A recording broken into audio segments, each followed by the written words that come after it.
You live? Check arena. Actually live. Okay. For those who are listening to the pod, we are going to be covering Dragon Age: The Veilguard, the new trailer, which looks sick as. I can see we are live. Is also pretty good. I okay.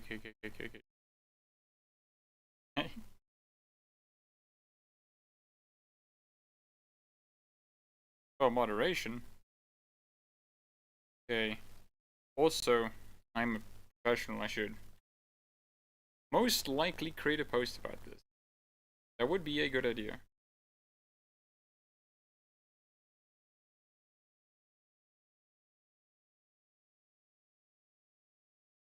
Hello, Bermuda. Happy Sunday. And also, yeah, I'm doing well. How are you doing? Oh boy.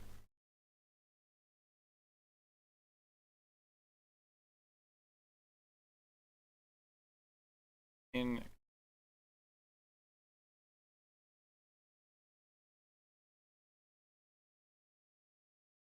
oh, hello, Maria.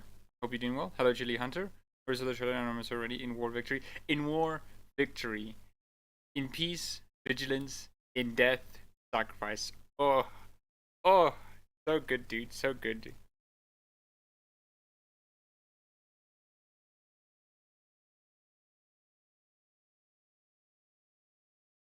Okay. Hello, House of Joan. Hope you're doing well. We're just gonna wait for people to come in. Um, so for those who are just watching the VOD, you can just skip ahead. I'll have a timestamp in the comment section below for when I actually start. So that would be cool. Also, hi. Sorry for mispronouncing your name. Bay Unort. Hello, this is my first time in chat. Lamau. Lamau. No, I mean that's cool. I hope you're gonna enjoy the stream. And hello. Wait. No, that's it. Okay, I thought I was so misrunning. I'm doing great. Looking forward to Garden Trail. Oh no, I'm looking forward to it as well. We're just gonna wait for everyone to wander in. So yeah, in the mean, I should also most likely share this thing on Twitter.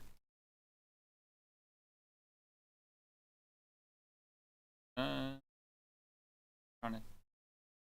Anyways, how is everyone doing? Doing good. Veilguard is literally like what next Thursday, which is 1, 2, or like 4 fucking days away, man. Like holy shit. Like that's wild, dude.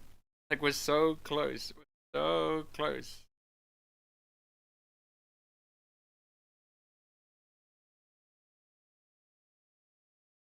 Hey, hello DJ DJ Tyler Radio. I hope you're doing well.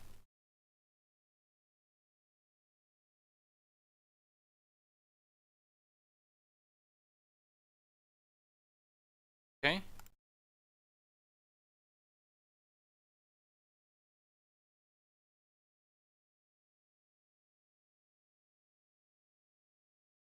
While we wait so long, I guess I can talk about this. So I was going through Masked Empire, and I'm absolutely loving Masked Empire. Like personally, I absolutely enjoyed it to bits and pieces. There's just something about it that's just really good. You know. Also, OIS was my Wolfhard. Oh yeah.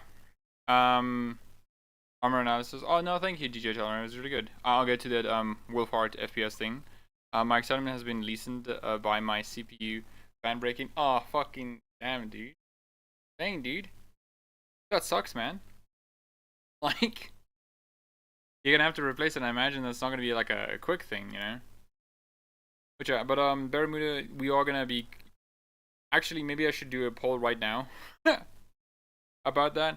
Now, because I'm not sure if like I want to do it because I also want to you know hold on, yeah, poll. Okay, yeah. because I don't necessarily know if I want to do it, because like we're gonna analyze this trailer. It's gonna be fun and great and awesome, right? And I'm not sure if we want to do that, but I'm gonna ask you guys if you want to do that. You cover the current yes stuff. Yes. No. Double. Cool. And then while we wait for everyone, that poll can like run its course. I'll end the poll just before we start the trailer. But yeah, but like I've been enjoying Mass Empire. I absolutely like love it like to bits and pieces. You know, there's just something like I absolutely. Oh, hello Chronicles Nora. I hope you're doing well. Um, yeah, and Mass Empire. I enjoyed so much. I enjoy like the political intrigue, the way that like Orlais and its like political system interacts with each other. It's like such a like fantastic book, you know. I especially love how the Chevaliers. Like my favorite like part of the book so far is Gaspard, right? He captures like one of Celine's scout, like an honored scout, right? And and man, dude, I'm just like so fucking baffled on how Gaspard's just like, so man, do you wish to join my side um or do you wish to die? And he says he will fucking die, right? And Gaspard's like, good man, honorable, you and me, we will fight. Choose your weapon and stuff. And I don't think he chooses weapons, but they do their weapon stuff and they battle, and it's just like, oh my gosh, dude. Like Gaspard is legitimately just like risking his life just to keep his honor. And that's something I really like about it, you know. We don't really get that much um in Inquisition. Like Gaspard is an honorable dude, but like we don't see him get challenged by someone, and like or like him killing someone who's advantageous to him, because it upholds his honor, you know. But anyways, that besides, hello Nora Hicks. I hope you're doing well. And that's great to hear, Nora. Hello, Lady Zirconia. Again, apologies if I mispronounce any of your names. Yeah, good evening. Good evening. Hope you're doing well. Yeah. Bloody heck. Sure.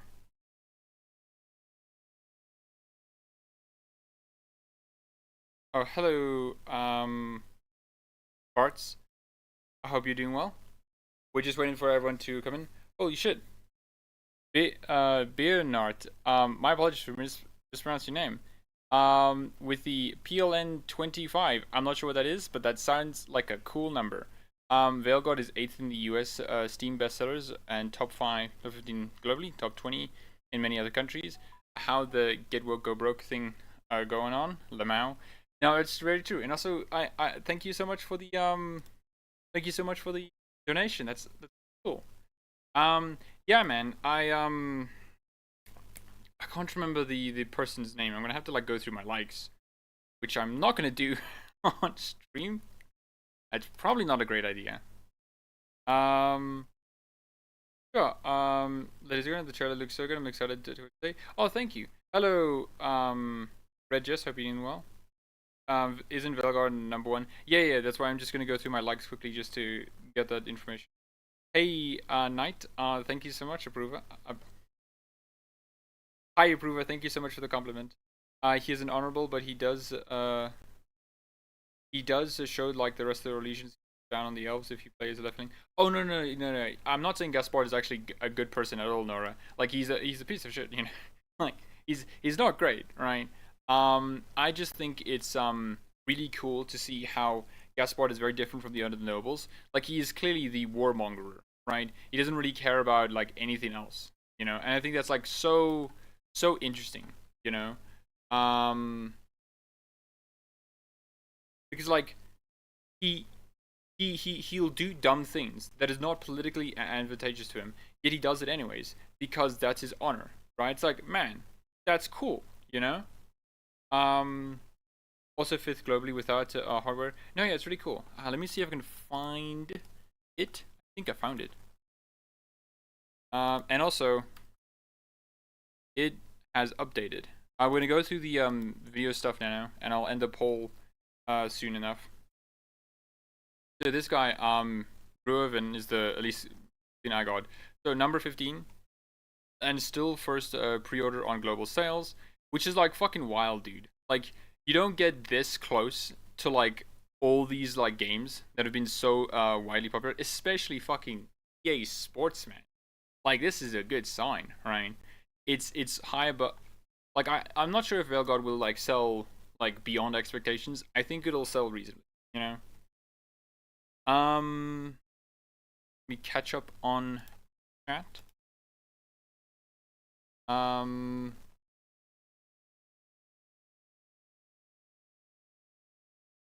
yeah, man, it's a wild ride, but the grifters like are never gonna acknowledge like here's the thing: if Veilguard sells like beyond expectations, right, and also gets game of the year, they're not gonna give a shit, right? They're just gonna move on to the next thing, right? That's what they did with Baldur's Gate 3, you know. Hello, Navy Knight. I hope you're doing well. Hey, I didn't think I'd catch the stream. Oh no, yeah, that's cool. Hey, I'm looking for international Steam sales every day since there are some weeks and it's going from top 50 to top 10 right now. Laughing at people saying it's still so bad. Yeah, Ryan. But also, you have to remember that like Steam is weird because it doesn't just have its own category of pre-order sales like PlayStation does. It has like it lumps it in with everything else. It's also number 1 on US PlayStation. So yeah, it's wild, dude. Because like Call of Duty is no longer in circulation, so it just shots up, but to number 1. Like man. Gaspard is so damn power hungry. Like I get Celine used up to you, but why you involved others in? Yeah, man. Like Gaspard is a weird guy. Like he's very honorable, right? But man, he's a fucking warmonger. Okay, like literally the first. I think it is literally the first part of the book. It opens up with Gaspard just like goading Tegan just to like start a war, you know, and then Celine's just like, oh shit, man, I have to like get through this, and it's just like, and she does it in such the best way possible, right? Like, I'm sorry, have you been offended, right? And then Tegan's like, yes, I have, and so then she has his champion challenge him, right? And then his champion uses the feather, right? And then the feather, and then like Tegan asks Gaspard to, have the feather, right? To take one of his Chevalier feathers. And it's so fucking funny, how Gaspard is like fucking declawed at that point, It's so good, dude. Funny enough, for those who have sound bad, don't share. Yeah, they don't, right? Because there isn't any, right? If there was proof that Veilguard was sound bad, they would have shown it by now. Hello, Jeremiah Kibashi. I hope you're doing well. I mean, I think it'll be definitely selling well. I still have the haters. Parent 9. Failing over. Yeah, man, like, again, they don't really care about reality, do they? Gaspard is the reason the freemen of the Dales. I mean, yeah, right, nor Hicks. I'm not saying Gaspard's good. I'm just saying it's interesting that there are some good elements about it, the trailer was nice. Yeah, Owl, the Uncommon Dragon, Ice Dragon. Hi, I hope you're doing well. Yeah, the trailer was really good. I also remember they said Black Ops 6 was gonna fail. Yeah, man, it's weird, dude. Like a Call of Duty game fail? Like, what do you mean, dude? Yeah, sure, even better, it shows together the games.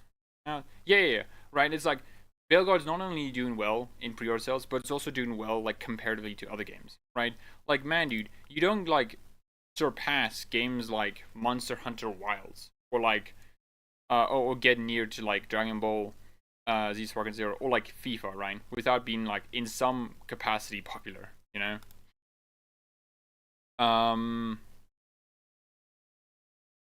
could also say Celine is responsible. I mean, yeah, Celine's okay. I'm not saying like Celine, Gaspard, or like any of them are like good, right? They're definitely not, right? They could be better. I'm just saying like it's interesting how it's really cool how they are who they are and how it informs them. It's really cool. Yeah, he used a sword. Yo, man, fuck, man. I hate Gaspard so much for that. When it's literally like, oh yeah, I have Queen Moira's blade. We use it to kill rats, And it's like, fucking, like, hasn't been taken care of. And you can feel Tegan seething. I'm seething, okay? Play Monster Hunter Winterfell. Oh, okay. I mean, I'm not really a big Monster Hunter fan, but if people want to play Monster Hunter, that's cool. He really wants to conquer for Elden for his honor. Yeah, man. I think Veilguard's a real shot. No, yeah, Bernard. I think so too. I think it has a good shot in being its most best-selling game. Hello, Zeralton. Good evening to you as well. Yeah, another fine day for Massive Elves, you know. What's important is, you know, yeah, I mean, yeah, critics in quotations mark, you know.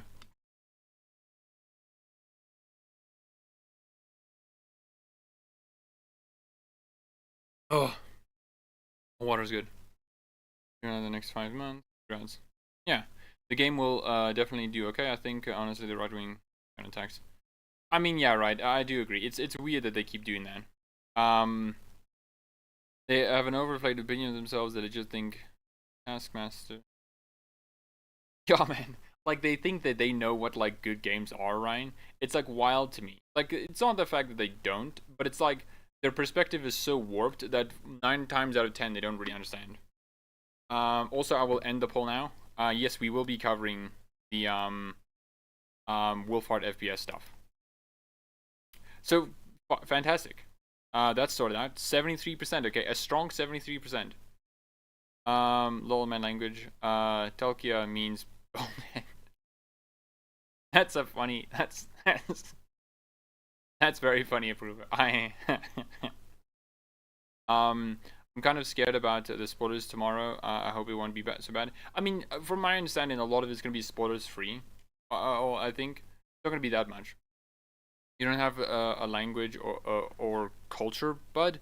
I'm not sure what you mean. So, oh, I see what you mean. But yeah, I mean, I don't know. I think it's a harmless joke. I don't know. Second. I mean, yeah, that's fair. You know.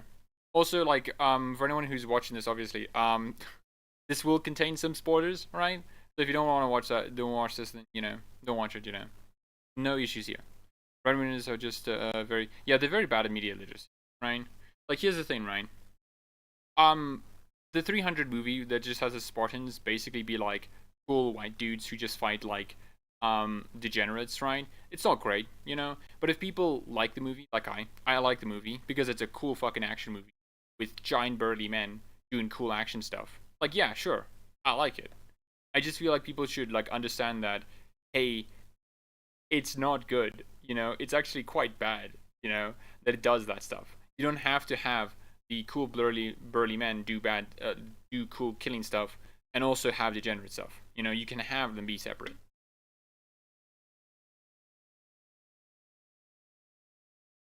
But the people just don't see that. You know. Yeah. Approver says yes, which I find. Vic says people being mad at Tegan, but don't understand why he's a cynical dude. I mean, yeah, right. It's weird. Like, Tegan is like has a lot of rights to be mad, you know, especially because like he's Ferelden. Like Fereldans don't like beat around the bush. Okay, they say what they say, you know. They're not a legion. I just need real confirmation for what Varric's fate is. We'll see. Okay, we'll see. Um, talking with okay, Telka, approver. Like, if you guys want to talk to each other, that's fine, right? But you shouldn't like start some weird discourse, okay? Regis, I've muted the Veilguard support tags on Twitter, and I honestly don't know what else to do unless I want to say. I mean, that's basically what's gonna have to do, Regis. It does suck that that's basically what a lot of people have to do to, you know, avoid spoilers. Is yeah, man. Time to just like turn off all social media and my internet connection. You know, that's it sucks, you know, but like it is what it is, right? Also, I just checked it out. Veilguard. I'm so sorry, I can't pronounce your name for anything. Who donated like 25 PLN. That's like Polish something. That's cool. No, that's cool. It's interesting. Zack Snyder did intend for 300 to be running call and has gone hard. I mean, yeah, it is interesting, but like it's a sort of like unexamined kind of stuff, right, Al? Which is like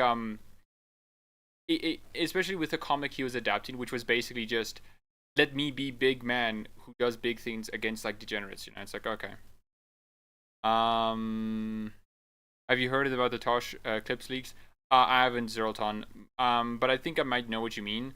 But all the things I've just seen were filtered through. Did you know that Tosh is not a woman? Oh, okay, man, buddy. Um, I know already too much for my own good, and some stuff makes me really anxious. For example, that you can get locked out of romances. What do you mean? I haven't heard of that zirconia. But that does sound wild, right? I wonder how that would be triggered. If it's just like you get locked out in a romance at a certain point, or if it's like you do another romance and you get locked out. I think Varric's injured. I mean, I think Varric is injured as well, right? Yes, Polish currency. Ah, that's cool. Beheard North. Pretty cool. I love being called a bot and shill just because I express. Yeah, it is weird that these people just can't comprehend that people like Veilguard. You know, it's wild. Anyways, we have Banty the bot. Oh no, hello L. Oh, thank you so much. You know, I'm doing really well. I hope you're doing good. Zerlton. Apparently, there's a legit clips of dialogue and less than a minute total. I'm ordering a ton of Varric X M Hawk fan art in case he dies, just to soak in my joy of him. Yeah.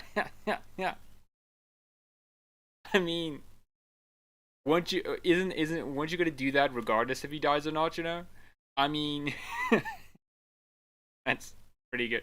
That's pretty good.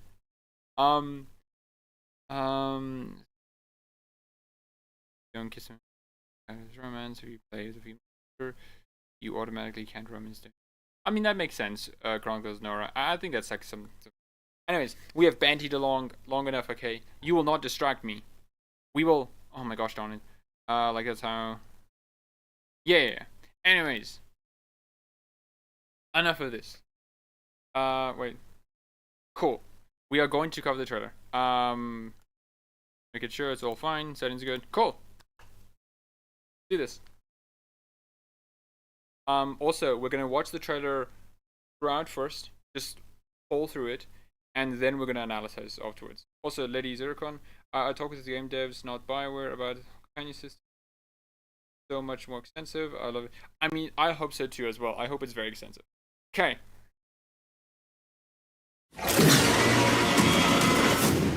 Events are weaving together quickly. The fate of the world shall be decided soon. Wait, I wonder if this are the subtitles? There's subtitles. So those things we saw come out of the Fade. Two ancient elven gods. They were horrific tyrants. Oh, the worst is still coming. This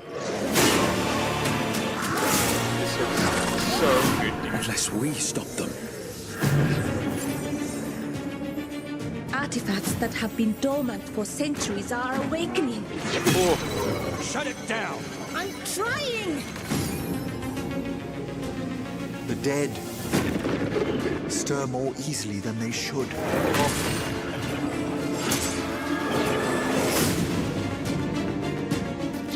There! It's been feeding on the blight! Oh man. Look at the visuals, dude. It looks so amazing, man. The streets of Treviso get more dangerous by the day. Absolutely love the camera. The gods, I can feel their corruption. The cult's gathering power. Darkspawn are charging to Weishaupt. You're the only force that can stop this. But not if they burn And your this castle to the dragon ground. is just so good.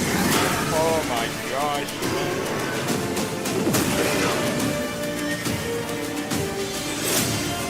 It will not be easy. But you are this world's only hope.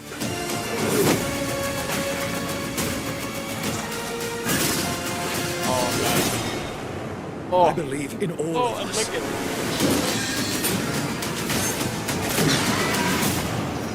Okay. That's so good, dude. That's such an amazing trailer, man. Like, holy shit. Like, one of the first images that I'm just, like, absolutely so enamored with is just this one. Like, look at this, dude. And then when... it is such a peak fantasy design, dude. It is such a peak fantasy design. Now, first, let me quickly catch up in chat. And also, I want to say thank you, Approva, so much for the 40. It's so nice of you. You did try to distract me, but I stayed firm, okay? Guys, it's gonna be... No, I agree, Al. He's a sexy man. Hello, V. I hope you're doing well. Look at the eclipse. Yeah, man, like look at this. Right? We just The worst. holy shit, dude. Like this is some like real amazing fantasy art here. Okay, like legitimately such an amazing fantasy art here. Look at the eclipse. It's pretty. Over the. No, I mean, yeah, I agree. Yeah, no, I agree. I agree, V. Andraste's tits account. Yeah, same, right? Pay attention to the dragon, breathe in fire down in the ground. Yeah. It is really is good. I like how the dragon age has a cool geometric composition. It shots it like a yeah, man, right? Like Dragon Age Origins is okay cinematic wise when it's just cinematic cutscenes, but not often, right? But Dragon Age 2 Inquisition start getting better and better, and this one just looks like so much better, like a lot high quality, you know? Yeah, man. The thing. Yeah, right. Okay, cool. Yeah, okay, cool. Okay, cartoon chat. Now let's analyze this thing. The fuck out of it, okay? First off, Bloody Dragon. Always absolutely enjoyed. Events are weaving together quickly. I think the dragon was breathing by delirium, not fire. Let's look at this then. And also, holy shit, Renrathos. The fate Just of the look, world. oh, the pustules, the flesh Shall be pus. decided soon. But soon, that's fine. It looks So those things we saw come legitimately out of the Fade. Two ancient elven gods. They were horrific. oh, and man, dude, this is so beautiful, dude. Like, look at this. The way she like goes up is so like, gosh, like she's a fucking snake peering her head to ready to strike, you know. And I love the contrast between Gillenan and like I love the contrast between Gillenan and Elgranon here. Sorry, Gillenane and Elgranon, because like you can clearly see that like Gillenane is like in so many ways a lot more fucking evil, you know, like outwardly, in like inwardly. It's so much more obvious what she is and who she is and what her role is. But with Elgranon, like if you just took away all his clothes and stuff and just have him in like a normal attire, it's like he's a normal dude, you know? He's like a normal looking guy, right? But like there's a clear difference, right? It's like, oh man, dude. And also one thing I want to point out as well that I've noticed is that it's very clear to me that it seems Elgranon has not been featured here at all. We've seen like mentions of him like here and there, but it seems like Elgranon is not as prominent as Gillenane is going to be in the first part of the game, which I think is very interesting, right? He's going to be like the last active villain, which I think is really cool. Gillenane is a freak. Yeah, she is a freak of nature, dude. Like this is like the four arms of it, the literal tendrils and tentacles like coming out of her in every single fucking place, you know? Like especially the way it drapes on her hood, you know? It's absolutely disgusting, right? And I absolutely love it, you know? Yeah, Urge Crusher, hey, how are you? Hope you're doing well. Cheesecake, hey, I hope you're doing as well. Yeah, man, it's so hard not to scream when you just see this, you know? It's really good. I think the dragon, yeah. Oh yeah, we're gonna get to that dragon pit now. The Arlathan Ore seems some place. I mean, I think Arlathan Forest is a much more important place because Arlathan is literally where like Arlathan was, right? So it's obviously going to be more important because it has that like weight to it, that magical history, you know. Hello Romeo, I hope you're doing well. The reviews are coming out tomorrow. I'm so nervous. It was like getting the school report card all over again. Kind of, hey, but I think the reviews will be positive. I'm not sure if it's going to be like 10 out of 10s across the board, but I think it'll be like 8+, right? Which I think is fine. Minratha is conquered by elven gods, the implications. Yeah, man, like, and especially when this happens, right? Like, when does this happen? Because we are going, maybe this is the big end of Act 1 choice where we decide, like, if Minrathos dies or whatever, right? Because, like, man, like, I know for a fact we're going to explore Minrathos for a bit, right? And this can't be, like, early in the game. This has to be, like, later. Oh, man, dude, and also just, I love the ruins of it, you know? Everything just, like, grown out. It's amazing. Fire's come a long way, not being able to Oh, remember the days when Dragon Age Origins, they could barely add horns to it. But now we have what is Elven gods. arguably one of the coolest designs here. I've seen the years we're reading for. Yeah, man. Gary McKay coming into every single Bioware employee's office and saying, can we add more blood? And then like they're saying like, Gary McKay, this is the romance scene. And then Gary McKay stares dead-eyed. So what of it? The guy's a freak, and I respect that.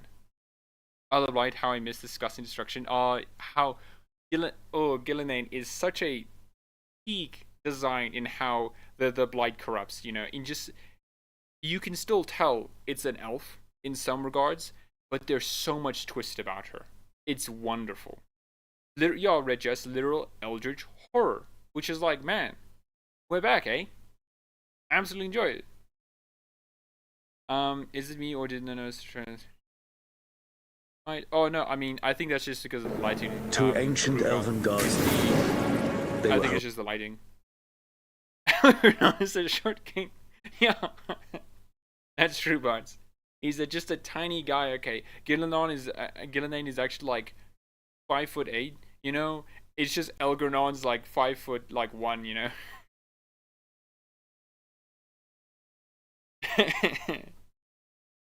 The years were rated so funny. Do you try to have sex with me? And he cackled so hard. Of course, dude. Oh man, you're gonna have to send me that because I'm not particularly sure of all that, but like that sounds like a good time. She's not freak, she's freaky. Oh, that's true, Zoltan. This is borderline on cosmic horror in its aesthetics, but I love looking. Yeah, man, like this is so weird to me. Like you can't tell me this looks cartoony when you have the most eldritch fucker like around. You know, it's just like my man, Gillenane over here looks fantastic. Literally, peak cosmic horror, eldritch horror, fantasy design. Like, oh my gosh, it's amazing. Also, I should have said this at the beginning. For those who are watching the VOD, I'm chatting with chat here, so that's why I'm pausing a bunch. On the chance to match Gillenane's freak, not gonna lie. Yeah, man, you can't let Gillenane, you know, out freak you. Okay, you gotta make sure you freak her out as well. Now that's thinking. And this. Yeah, man, I don't get it. This looks amazing. Non is only working with Gillenane. Yeah, I agree with that, Nora Hicks. You know, I do feel like Elgrennon is working with her for like convenience sake, right? I don't think it's an actual like relationship between each other beyond just convenience, right? I imagine if Solus was like still alive and still active, you know, not in the Fade trapped, they both will work together to like annihilate Solus, right? But after that, I think they'll go their separate ways. That's why I think like we don't see Elgrennon like so much in the Act 1 because he's doing his own thing, you know? It's just like an understanding of like, I'm not messing with you, you're not messing with me, we're doing our own thing, you know? Which I think is good. It's rated M in Germany and is very strict on blood and gore to the point to where games get censored or outright banned. Oh, that sucks. Yeah, Germany is very weird in it, you know? It's like, I don't know, man. Like, I get why Germany is doing that, but like, man, dude, at some point you're gonna have to understand like, how helpful are these ratings if it restricts what we can say, you know? Imagine seeing this and saying, yeah, man, this is very dark. Here that some physical copies have been accidentally mailed out. Oh man, dude, that sucks, Cheesecake. Hope it's fine. Okay, Teleka. I think Minratha's being concerned is the final battle scene. Like, oh yeah, I know, I definitely agree. Like, I guess we could just like skip to it a bit. Where is it? Like this, right? Like this is clearly All of Mass Effect 3. We have all our guys together. We have the Veil Jumpers. We have the Grey Wardens. We have the Morn Watch over there. I think there are some Shadow Dragons in the back there, okay? We have all of them coming together and fighting this fucking war, you know? So maybe Minrathis isn't part of the Act 2 twist, you know? It's actually maybe something else. Maybe.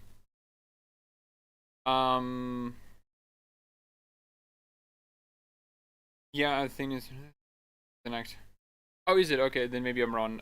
Zircon, I should have read chat a bit more. Hey, I'm hoping on my tippy toes waiting for tomorrow's release drop. Yeah, hey.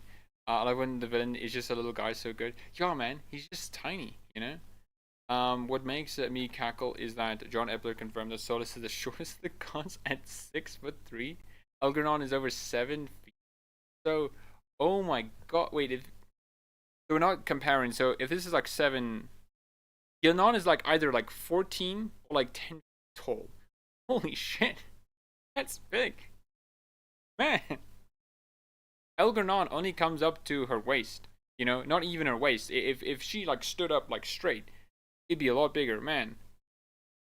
And also, Solus 6'3". I think that's more of like a game thing. Like, man, tall. Can't remember which one, but Solus is like average tall, and then the rest of the gods are tall. Yeah, confusing him with Sten. He is not. Okay. Lucani. Oh man, dude. We have to finish that like video with Jonathan in, because we need more insight on Veilguard, okay? But we can't do that. We don't have enough time. Dav TV is gonna have the best. I think it's gonna have a really good villain cast as well. Be here North, because like you have Solus on one hand, who's manipulative and scheming. Then you have Gillenane, who's this like outward villain who conquering lands, creating like literal body horror and stuff, you know. And who's like a much more oppressive, like antagonistic, constant force. And then you have Elgranon, a bit of a weird twist on Solus, who's like also maybe in the background, not doing too much, but it's like opposed to us. So we have like an outward force, we have an allied force who's like manipulative but maybe doing his own thing, and then we have an antagonistic force who's, you know, against us, who's going to manipulate behind the scenes. It's going to be fantastic. She's already horrifying. Yeah, man. Babes and my dream. That's true, you know. I mean, hey, Ryan, if you want to go for Gillenane, okay, I'm not stopping you, okay. Jonathan. Jonathan is Lucani, please. We'll get to it, you know. He given Jonathan some bad names, check my. No, Lejon, and also hey, Lejon. Like Jonathan, just like he knows stuff that we don't know, okay. You were horrific tyrants. Oh, and just again to mention, this is just like so fantastic, dude.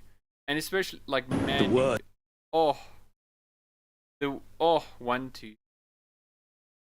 Ooh, the 7 elven gods, you know, just this, and whatever this thing is, you know. Oh man, Still coming. And I gotta say, man, I still love it. Unless we stop them.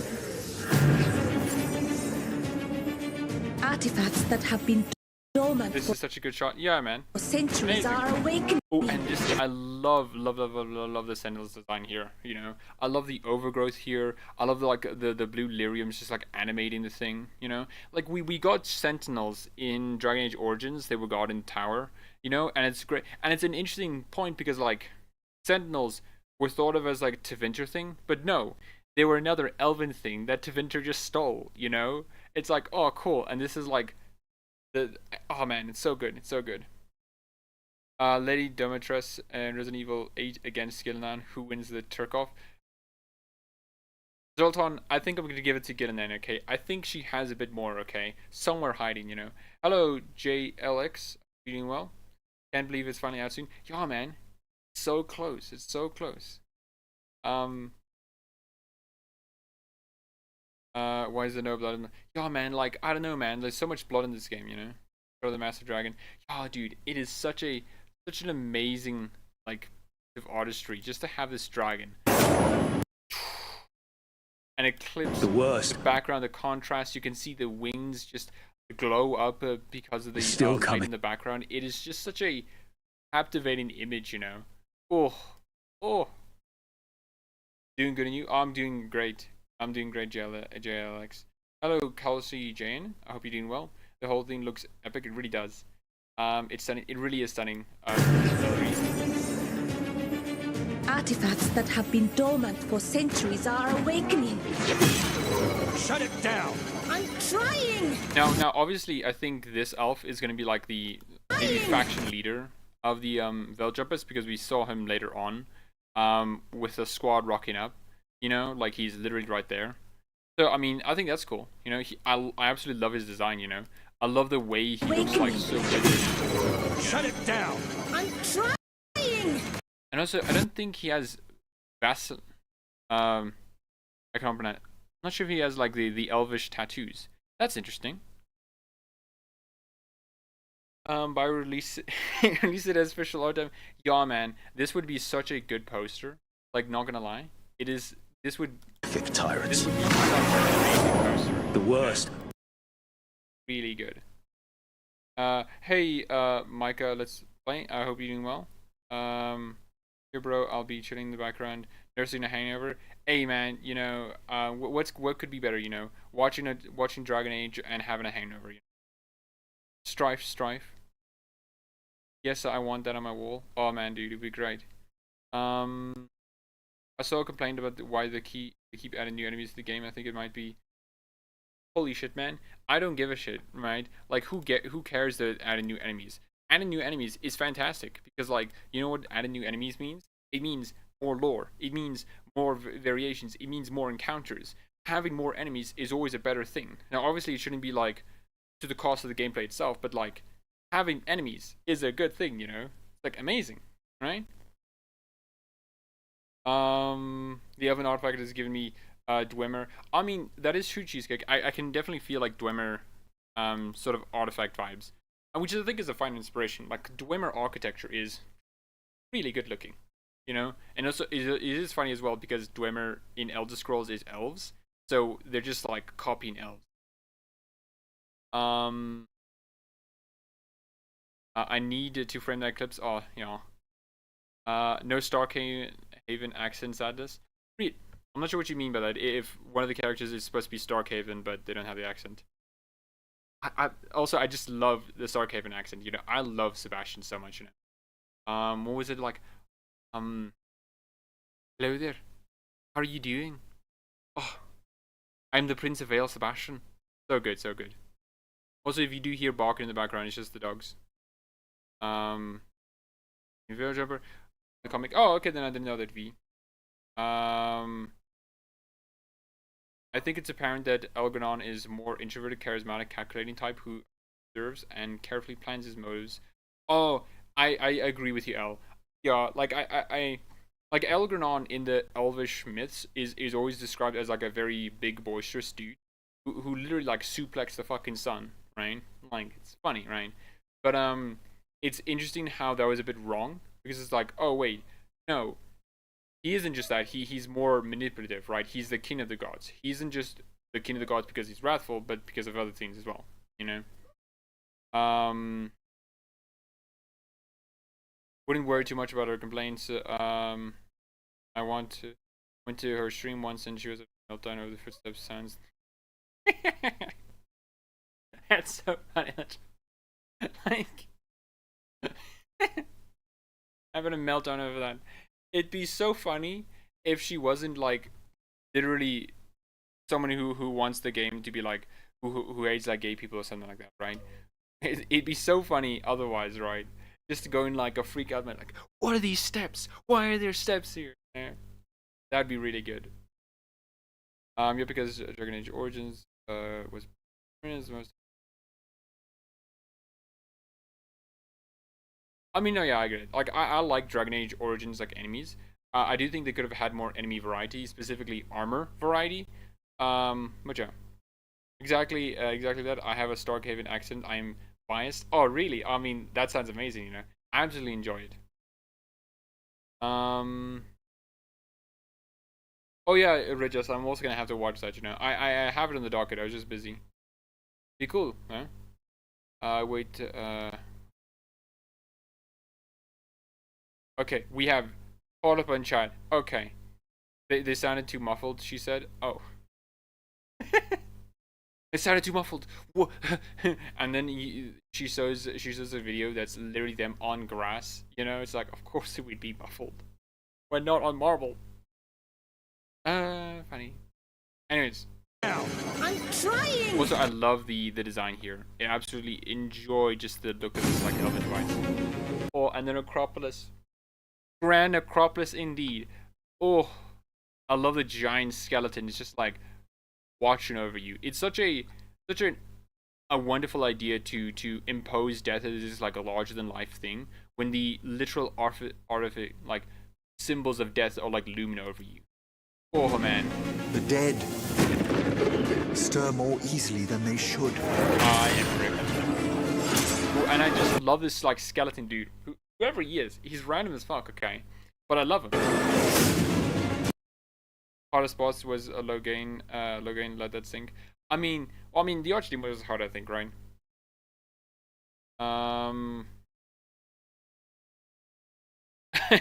That's funny, LeJohn. Manfred, my beloved. Manfred? There he is. Hey! Goofy ass looking man. I love him. Catch up in chat. Also, I do have to say, if I don't see your messages, Ryan, it's not because I didn't read them. It's because it's because sometimes YouTube doesn't like send me the messages. Just to tell you. Even as an enemy boss was much more tougher than Darkspawn in Chronicles with Ogre. I mean, yeah, but like that was Chronicles, right? Like it was meant to be a lot more tougher, you know. Also, doesn't she know about the footsteps of horror games? Yeah, hey. I think it's sad. I was looking for Dragon Age fans, but ended up finding Dragon Age Origins fans. As you know, yeah, man. Like it sucks so much, Ryan. Because like so much of Dragon Age content is like two things, right? Like you either find like someone who really does enjoy it a lot, you know, who enjoys it a lot, or you just find Origins. But the thing is that those people who enjoy like all the Dragon Age games, they're far and few in between, right? But then you find like the Origins fans who are just absolutely fucking psychotic, you know. They like Origins, right? And that's fine. But then they just like can't help themselves but keep reiterating how awful, bad, and like objectively terrible the other games are, which I just never get, you know. The giant skeleton has horns. Yeah, man, so unrealistic, you know. How could Bioware do this and have a skeleton have giant horns? Someone could grapple onto him and just like kill him. Obviously. I want to know what the large skeleton and what's his purpose is. Same as well, right? Like, why would the do? does every like mortalitas just like chuck some bones that they don't need in a pit, and it's just been like coalescing for like fucking centuries? 4 days. I can't wait to adopt Manfred and Hassan. Same. I still can't go over to Manfred being voice. Yeah, and not only that, but Matt Mercer's entire shtick is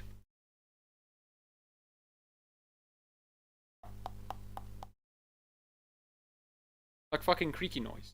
I'm like, what? Is that really Bioware? You hired Matt Mercer just to do that? Like, I mean, based, you know. I mean, like, I accept it, right? But it's funny. Truly the best trailer so far. It really is one of the best trailers so far, you know.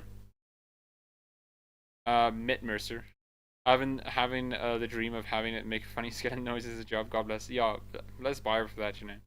I'm gonna play rock paper scissors so much with Manfred. The entire game is just like Veilguard is a 10 out of 10, not because of the story, whatever, but because it's a Manfred rock paper scissors simulator. Okay, that's it.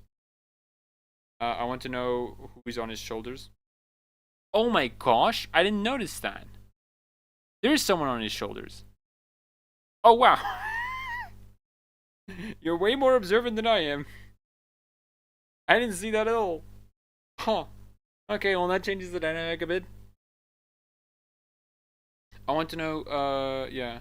That's very, yeah. I love Origins, but I appreciate the other games for the differences. And yeah, same V. Check out David Guetta's clip when he jokingly says red flags of people who play certain games. He says Dragon Age. I'm not sure what you mean, Approva. A horn skeleton got my brain immediately thinking it's related to the Canary. Like, this is what the Canary looked like before? Yeah. Yeah. He has the forehead for it. Fire's so fucking real. Yeah, so real. Such as Fire's. Yeah, as long as the game is fun to play, that's all that should matter. Yeah. There's also a shot later on where Emmerich has a tiny version of this skeleton guy's head at the end of the staff. Oh yeah, it's at the end. There he is. I gotta say, like, it's morbid, but like, I don't know, man. It shows some power to just like have a giant skeleton, or have a skeleton head on you, you know. Red flag is in terms of people who is a no-go. Okay, then I get you, Aruba.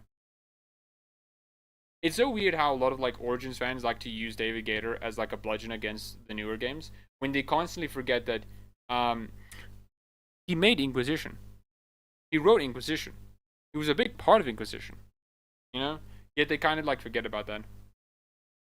I pick up that as well as I love that for Elgonon to be the smart type. Yeah, no, same L, same. Manfred's final form. Yeah, we haven't seen Manfred and the skeleton in the same shot. We haven't seen that. We haven't seen that at all. Maybe it's a Kosseth, yeah. It's just a giant. It's just a Kosseth. This is what the Qunari look like. The Kosseth. He says Dragon Age because he knows how crazy the fanbase is. Yeah, I love. I'm looking for a rhyme with Qunari. Qunari, Ari, Janari. I don't know. Just Origins fans being silly. Yeah, the giant skeleton is actually Manfred's final form. I would be so happy. Yeah, man. It'd be so funny. Like and he transforms into it. That's why Manfred is like here. Manfred is here, but we forget that Manfred can transform into it like a Dragon Ball Z character. Okay, it's his final form. Okay. Oh no. See you soon, Micah. Thank you so much for like joining. Regardless, you know, I always like seeing you guys. I swear I saw Origins fans being surprised and disgusted how horny the fandom is, and I'm like, where were you when dubbed the horniest? Yeah, man. Like I get how some Origins fans are not like too into the romance or don't really think it's a big part of the game, right? That's fine, you know. But it's weird to me because like even if you look back in the day of Origins, there were people who were like really horn dogging it for Morrigan, you know, and Liliana, and that's fine, you know, that's okay, right? May not be an element you like about it, but that's fine, you know, there's nothing wrong with it. But it's just weird that they always act so surprised about it, like, whoa, what do you mean people like want to have sex with these characters, okay? And Gillenane, okay? What do you mean by that? I'm like, oh, you not know, my man? Like, you can't be ignorant on this, you know? It just seems that they're more like disgusted about sex. Safari, no, that's not it. Have a good one. Okay, cool. So Manfred's gonna be the and Tom running in the Avengers. Yeah, man, that's so true. You know, that's yeah. For sure, I watched a couple of your past lives and couldn't stop laughing. Definitely not gonna miss a few ones. Oh, thank you so much. And the Broodmother. Yeah, man. Name a more iconic duo than Origins fans and the Broodmother. Okay. They can't stop fucking talking about it, you know. Hello, Mode Chardon. I hope you're doing well. Sorry if I mispronounced your name. Hi, can I know what is your expectation for the game? I'm not sure what you mean. You're gonna have to be a bit more specific with that. Yeah, Dragon Age the franchise is a dating sim that has a technical. That is true, Zeralton. That is so true. You know, I think the person on the skeleton's shoulder is his cons from the short story Eternal Flame. Oh, maybe. I haven't like read that. I've read the short story when it first came out. I just haven't read it in a while.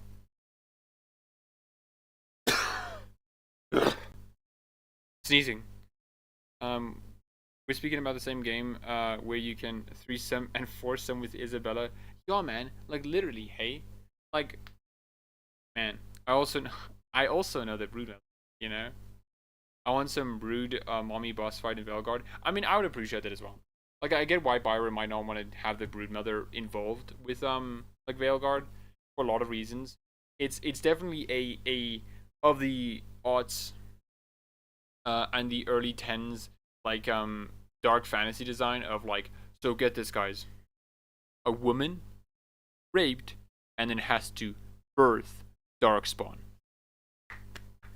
Fantastic. Give this man an award, okay? Which is not a bad idea, right? Because there are a lot of like thematic elements and like interesting ideas you can have with it, but it is definitely a very uncomfortable subject, you know. But I would love like a Broodmother fight, you know. I hope Dav has a Broodmother so DAO fans have a reason to play it. No. Zoltan, you're on, okay? They won't play it. They'll just say like, oh, Dragon Age Veilguard is still bad, but like some parts of it's good, such as X, Y, and Z. But get me, guys, it's still bad. It's still really bad, you know. They'll try to make excuses for it. It'll be funny to see that though.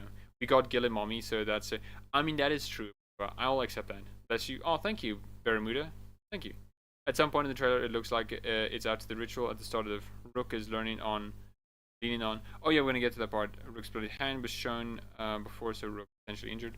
I mean, yeah, right. That's how Rook is tied to Solus, right? Because he got his hand. Brood father. What if? Hear me out. Brood father. And it's just like, man, I don't think that could pass. Okay, I don't think that could pass. Listening to the craze nursery rhymed while walking through another. Yeah, I mean, I agree, V. I absolutely enjoyed that, and I think there's so much more they could do with the Brood Mother. You know, I feel like they're gonna try to avoid the subject of Veilguard altogether and pretend they never tried to get it cancelled. Oh yeah, man. I think the same true, the John. Like if Veilguard is very successful, like both in reviews and sales, they're not gonna talk about it, and there'll be like some videos out there that says like Dragon Age Veilguard terrible game, right? But the most it'll say is it's not Origins. You know, it won't be able to say much of anything else. Anyways, look at him. Ooh. Also, this giant statue. What is the deal with this thing? Absolutely love it. Ooh, and I love just the way the throat like fucking jiggles. It's been feeding on the blight. It is an interesting like idea, like feeds on the blind. Like there is like sort of an idea that a large jowl can mean like obesity, and I think it's a really cool idea for like a dragon. Feeding on the blight. Oh man, dude. And I love the face. Oh, Treviso. We're gonna find people being brainwashing soon, Lake Town, so it's dark on get-go. Oh yeah, yeah. Oh, surely an Andraste statue now? I don't know, it looks too masculine. Like a lot of Andraste statues like conform to her like feminine body, right? This one, and also she doesn't really have a hood on some of them. She does sometimes, but she's normally like hoodless. I'm not sure if it's a Andrastian statue, especially like all the way in Ravani. Like Ravani is not like a chantry bastion, right? They don't really believe in the chantry too much. You know, it's sort of like tangential to them. Like they'll pay lip service to the chantry, but they're not that much. Except for Lucani and Treviso. Everything for Lucani and Treviso. Okay, that's so true. Hello, Julia. I hope you're doing well. Hello, Take Khan. I hope you're doing well. This looks like it could be the Storm Coast. Oh no, it's not the Storm Coast. It's just Ravani. It does look like a Storm Coast, but it's just Ravani. It's been confirmed.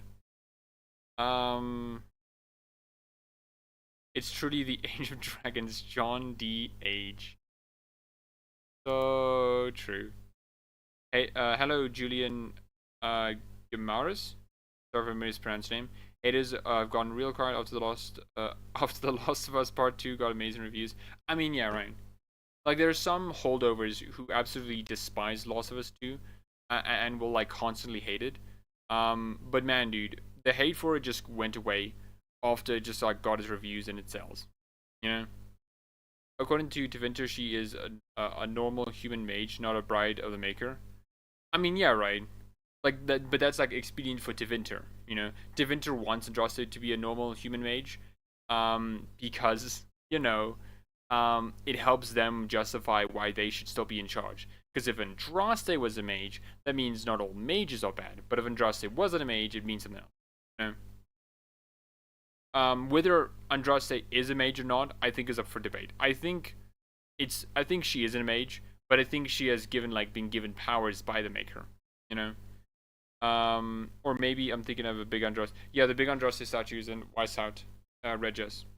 I don't like the game. I don't like the game and hate the story. But to say this game is bad is just silly. I mean, yeah, right. You can dislike the game for good reasons, you know. I just think there have to be good reasons.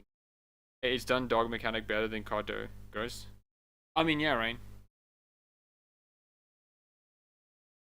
There's defense still holdovers who still despise. I mean, yeah, right. So some write a fanfic of Eddie ending up with the man. And oh my gosh, dude, that is wild.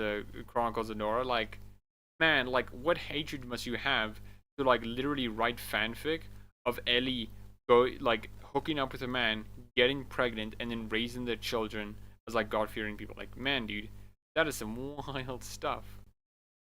Man, dude, like there's still holdovers, but like not as much as it was before. Yeah, it is huge levels of cope, Julia. I'm thinking the Maker was a powerful spirit who was intrigued by Andraste. I think so too, Navy 9. I mean, like, and especially because she was in Ferelden. Ferelden is one of the places where the Avar are, right? And the Avar are quite known for worshiping spirits, become and adopt the, you know, beliefs and positions of gods, you know? They attacked our love Deanna for being genius. Yeah, it's so weird, dude. So weird. I honestly don't get Last of Us 2 hate. Like, I'm not a fan of the direction of Last of Us because, I don't know, it just doesn't feel like the natural conclusion for the story. But, like, it's not a bad game, right? I just like the direction, but I think overall, what it is and what it's trying to do is fine. Streets of Treviso get more dangerous. And Lucanus, I mean. The streets of Treviso get more dangerous by the day. You can hear his sultry voice. You can hear him just like going eyebrow raised, you know? The angelic voice of our boy Lucani. My Shadow Dragon Rook will not hesitate a moment to betray her hometown for survey. Yeah, man. I mean, like, obviously. I don't like how the characters were treated in Last of Us 2. I mean, I agree, LeJohn, right? I agree. I'm not a big fan of Last of Us 2's direction, but I think it's a fine game, you know? Yeah, it's AI with a similar mob, yeah. Also, I absolutely love like Kunari's design. I don't know who he is. He's definitely important, but I just love the way he looks, you know? The red, and also just the giant shoulder pads he has, you know? It's not practical, but it's cool as, and I love his helmet there. The gods, I can feel their corruption. And also, I can feel, that's an interesting line for the Kunari to say. I don't think it's Sarah Boss, but like, it's interesting for him to say that he can feel the corruption. Ooh, man, dude. More corrupted to Winter. Oh, dude. Oh, and I love just how the giant organic tree like spirals upwards to engulf. I think the Circle of Magi or the Archon's, you know, tower. So good looking. All the bad faces discourse over Veilguard has made it really difficult to navigate the conversation. And it's hard to find. I mean, yeah, right, Takon. I agree. Like the biggest issue with the biggest issue with the Veilguard discourse is that it actually throws away good discourse, right? We can talk about a lot of the flaws of the game actually, but we can't really do that because then it sounds like we're conceding to others. You know, like, oh, the game has issues, but then it's like, wait, so I'm now going to make this a point about wokeness. It's like, no, shut the fuck up, dude. Like, holy shit, just shut up. We're not talking about wokeness. We're talking about the game actually, but they want to hijack it and make it about wokeness. Terrible. I mean, I do agree, Navy not, but Puss in Boots does have a good voice, you know. I enjoyed Last of Us 2 a lot, but I had some issues with it, and many people did, I think. Yeah, there's legitimately a good reason to dislike Last of Us 2, same with like Veilguard, but so much of it, it's, as you said, Regis, just homophobic. Homophobic like things like, man, dude, Ellie is a lesbian. It's like, yeah? And even if it wasn't shown which gender she was attracted to in Last of Us Part 1, right? Who cares? You know, who cares that she's a lesbian? No one cares. It's whatever, dude. Like, they want to make having a gay character something when it just means, like, a person likes someone of a different gender than you. So weird. That show is amazing. Yeah. The composition. It's like the statue is holding up this corruptive orb, and there's, like, not... It's so good, dude. Like, it's stretching their hands out or, like, holding this, like, dark eclipse moon while it seems like it's, like, tendrils are coming out to engulf it, you know? It's... And not only that, but you can also, like, sort of interpret this as, like, a Gillenon figure, right? With the sort of tendrils going up, commanding the flesh trees to consume it, you know? Oh, it's so good, dude. I'm interested in several characters, and Alistair is usually my type, but I don't think I'll be able to resist Lucanus. Nikki Law, hi, I hope you're doing well. No, yeah, right. I absolutely love Lucanus's voice. Knight, he is Dorothea, the butcher who led the. Oh, okay. Yeah, sorry, yeah, you did mention that before. Though it is interesting that Rook is talking to him. I wonder what that is about. Also, I like how Rook is just like sitting down and he's just like, my man, I'm just here to talk. Abby is muscular and possible. Yeah, man. Like, yeah, man, especially that, like, Abby is muscular. Like, what do you mean, dude? Who cares, right? Ellie, why can't people just, like, yeah, man, it's so weird to me. Like, these people want to make having a gay character have some meaning, which is just like saying, I want to relegate all gay characters and all queer characters to their own stories and never intersect with, like, normal stories, right? You can't have a story that's just about zombies and have lesbians in it, right? Because that to them just doesn't make sense, right? It has to, because the default zombie story is straight white man with a woman, you know? It's like, who cares? I mean, just look at the average woman isn't allowed to exist. Yeah, man. Yeah, the composition is so fucking good. Oh, good, dude. Do these pictures exist by a person with cosplay? Oh yeah, I did see those. Yeah.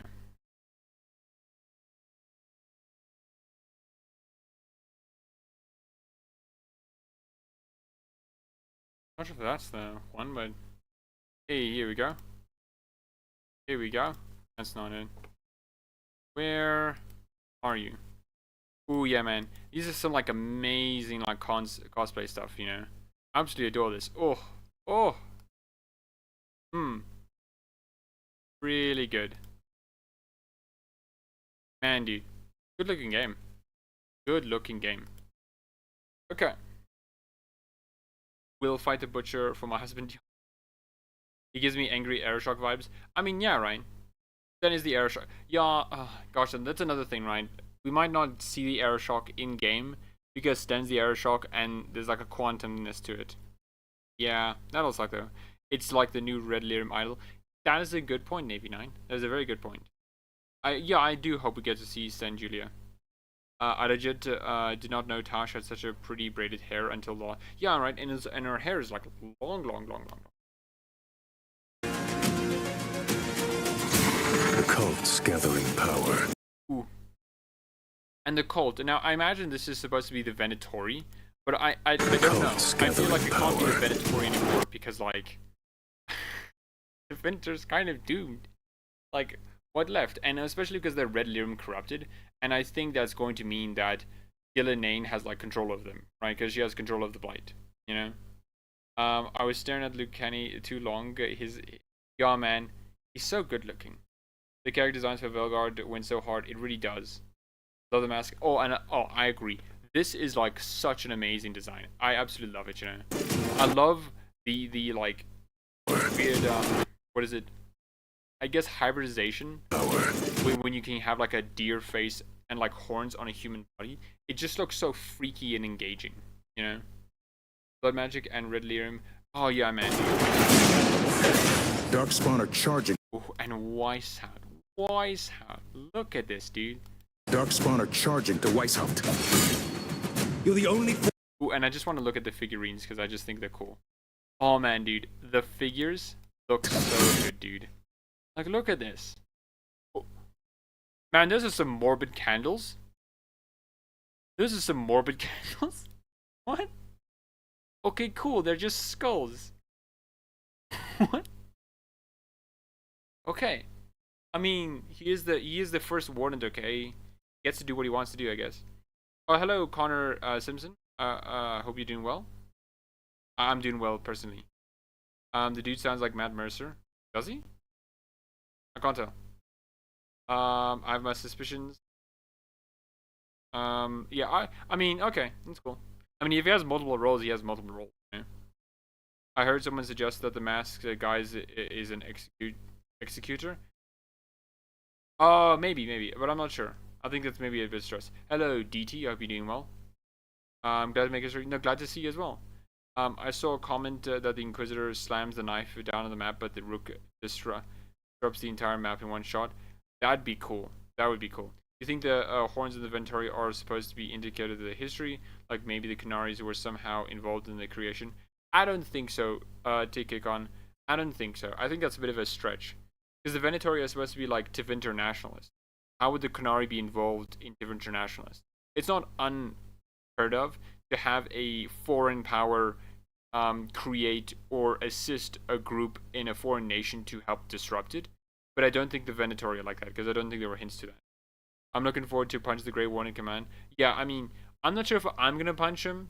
It depends on if my companions want me to or not. If they want me to punch him, I'll punch him, you know. The goat masked cultist dude. Oh, maybe. Of the broken blade of the Grey Warden who died holding his throne. Oh man, dude, that is such like a good symbol, you know, especially for Rook to chuck down. Charging to Weishaupt. Like this is what happened. You're You the know, only- your plan. Oh, and I just want to say I love the first Warden's like armor design, dude. I love the giant shoulder pauldrons here. I love this. I love the symbols here. Looks like a symbol similar to the Canary or to those across the sea. One or two. Anyways, it looks so good, dude. The force that can stop this. But not if they burn your Ooh, castle and this dragon, man. to the ground. I love him to bits and pieces. He looks so amazing, man. Like, look at him. Like, he looks deathly sick and pale. Also, there's blood coming out of ears of an old dude in that scene. I'm not sure if that's a warning or something. Ooh, let me check that quickly. Gary McKay once again happening. Weishaupt. You're the only force. Oh shit! Yeah, I thought that was just some. Oh my gosh, dude! Gary McKay once again said, "Hey man, you think that scene could use more blood?" It's like, fucking where? His ears. Oh, I guess. That can stop this. I've seen theories that Gilly created the Canary by.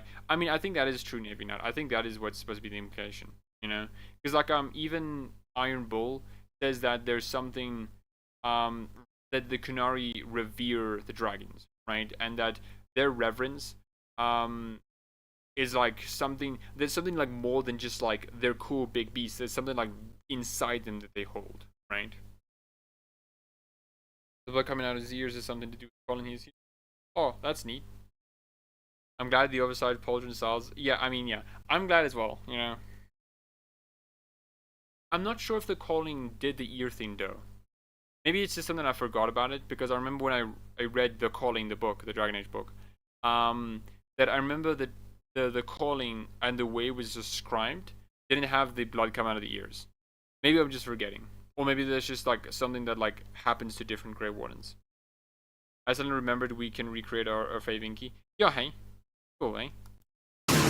But not if they burn your castle to the ground. Get down! I wonder. Oh wait, is that no? That's not the Archdemon. That's just another dragon. Because the Archdemon we saw was this one. I think this is the Archdemon that's supposed to be attacking Weishaupt. I think, or it could just be Gillenon. One of the two. But this is definitely another blighted dragon, or just a random dragon. It was in one of the previews. This one. Then I must have. Oh no, previous. Oh yeah. I just didn't see those. They're under siege of course they're hurt. Yeah. Burn I'm your not castle to disagreeing, the Brew, I'm just saying. ground. It's interesting. Get down! No, I'm not sure what I'm thinking. I just hope Bioware stops with quick trailers like the first trailer. They should keep the tone and style like this trailer for the series going forward. I mean, okay. Biomiss Floors, I think this is one of the tones that we're gonna see, you know? I don't think the tone of Veilguard is gonna be like too light, you know? I think it is gonna be dark, you know? Which like with Origins, you know, we'll have cutscenes where it's fucking dark as shit, you know? Like with the Battle of Ostagar and, you know, Ostagar, like, we dying, stuff like that. But I also think, we're gonna get other Origins things, which is, like, silly banter, you know? Why can't you create female characters in this game? So true, Keegill. Why can't we create female characters? How can I know if they're a female if they don't have giant bazongas? There's so many dragons in this game. Yeah, right. Rook specifically said it in one that I watched. Oh, okay. Then I just didn't see that preview. You can dummy check previous people, not some crackhead. I'm not sure what you mean by that, approver. The dragon horns look like Gelanon's crown. More likely that Elganon is just a larger lol because he is him. Yeah. Of course, sure. I mean, the trailers themselves. I think one of the first trailers. I mean, yeah, I do get it, right? If this was one of the first trailers we saw, I think a lot of people would have been like, okay, I know for a fact people would have like fucking memed the hell out of Tash over here. Like they were just like, because you know, oh, Tash, ugly woman, right? But like for the most part, I think a lot of people would say like, man, this game looks good, you know. And the only reason they would say that is because, wow, dude, there's like a brown black filter over everything, you know. Xeno Dragons, I'm a little afraid of the big boss fights. I mean, yeah, right. Means real people who made characters in preview now. Oh, then I get you, approval. Also, if IGN hasn't made that awful canary. Yeah, but like, come on, they were joking, right? It's like it's literally just a joke, you know. To me, it just seems like comedy is dead, Ryan. Because if these like people can't take this obvious joke, then it seems like it's more of an issue for them, right? If I intentionally make a bad-looking character for a joke, you know, and people are like, wait, this game can only have bad-looking characters? It's like, my man, you're missing the point. They will meme it once the game is out, and it talks about being binary, though, y'all. It is a joke, but it gives an unnecessary ammunition. I mean, yeah, I get it, but like, come on, dude. I don't think IGN, the woman who did that, has to be so fastidious in her like character that she can't make a joke, you know. Some people want to make ugly characters. Yeah, the culture war judge would be just a genocide no matter what. Yeah, right. Like, come on, dude. They're calling like so many characters in Veilguard like ugly, even though they're not. Odd characters were made in Dragon Age Dogmas 2, and no one said anything. Yeah, because people like that game. You know, it was like allowed to like. They can't study art, so study. I think. Yeah, man, they won't understand a joke. So I don't think we should alter our behaviors for them. You know, they're gonna take it in the worst way possible. So we shouldn't alter ourselves for it. Babyface 1, I think it was a joke. I don't think it was a joke. I'm not sure what you're referring to, Julian. Yeah, it's so hilarious. Showing the same ugly character all the time. If that's everything you can do in the game, yeah, it's a great character creator if you can. Yeah, man, Ryan. Like, I think it is demonstrated, far demonstrated, that in Veilguard it is easy to make a good-looking character, and it is hard to make a bad-looking character. You know, just by everything we've seen so far, every character has looked amazing, legitimately beautiful. You know, yeah. I love the base moment in Dragon Age Origins where cis hetero man Alistair says, "I'm binary." He's such a cool non-woke character. You know what? I've noticed you've done some things, you know. You're a lover of cheese like me, and you're also a binary person. What a guy. Pronoun Sky.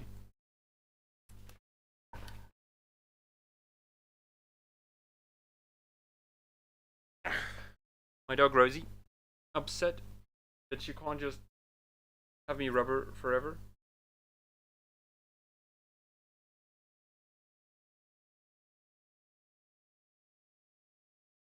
Okay.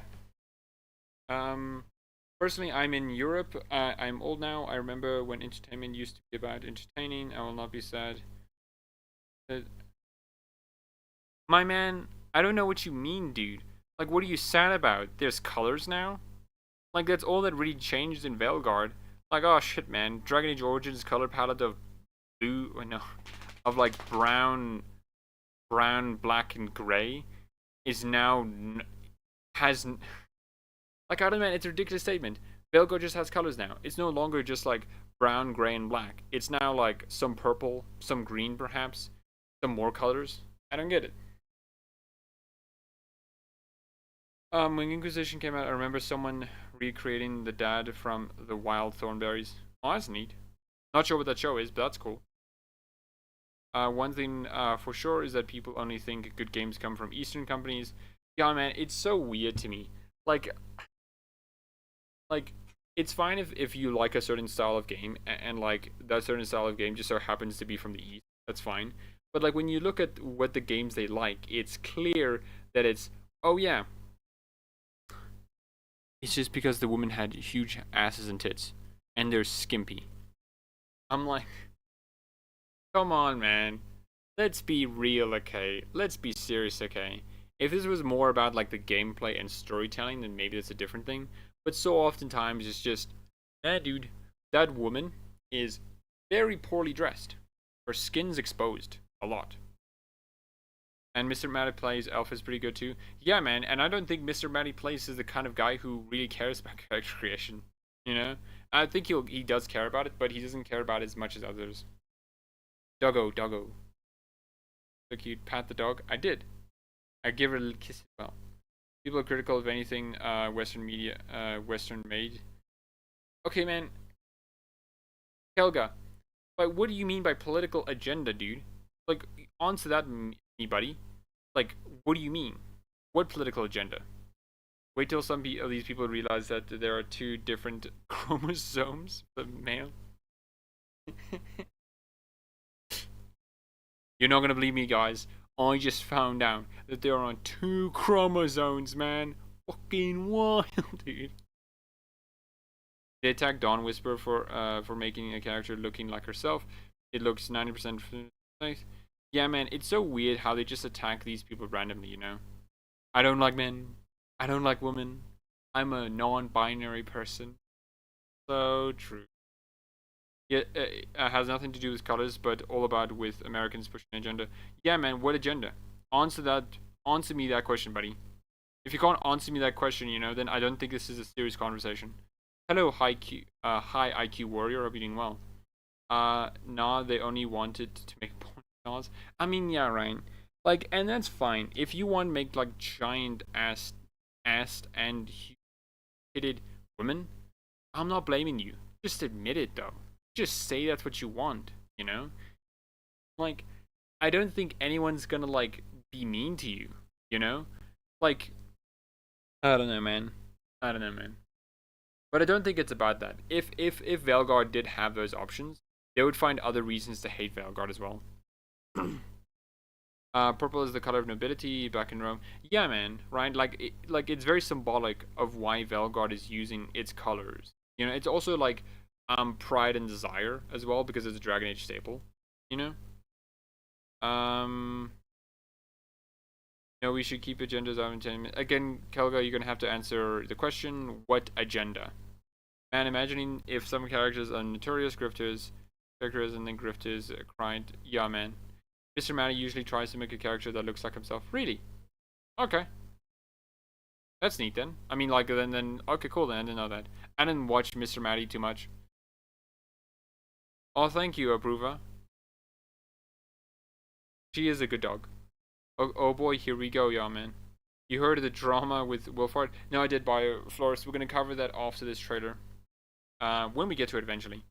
I love the purple, definitely a step up from the green. I mean, okay, I like the green of Inquisition, okay, personally. I think the green was really appropriate.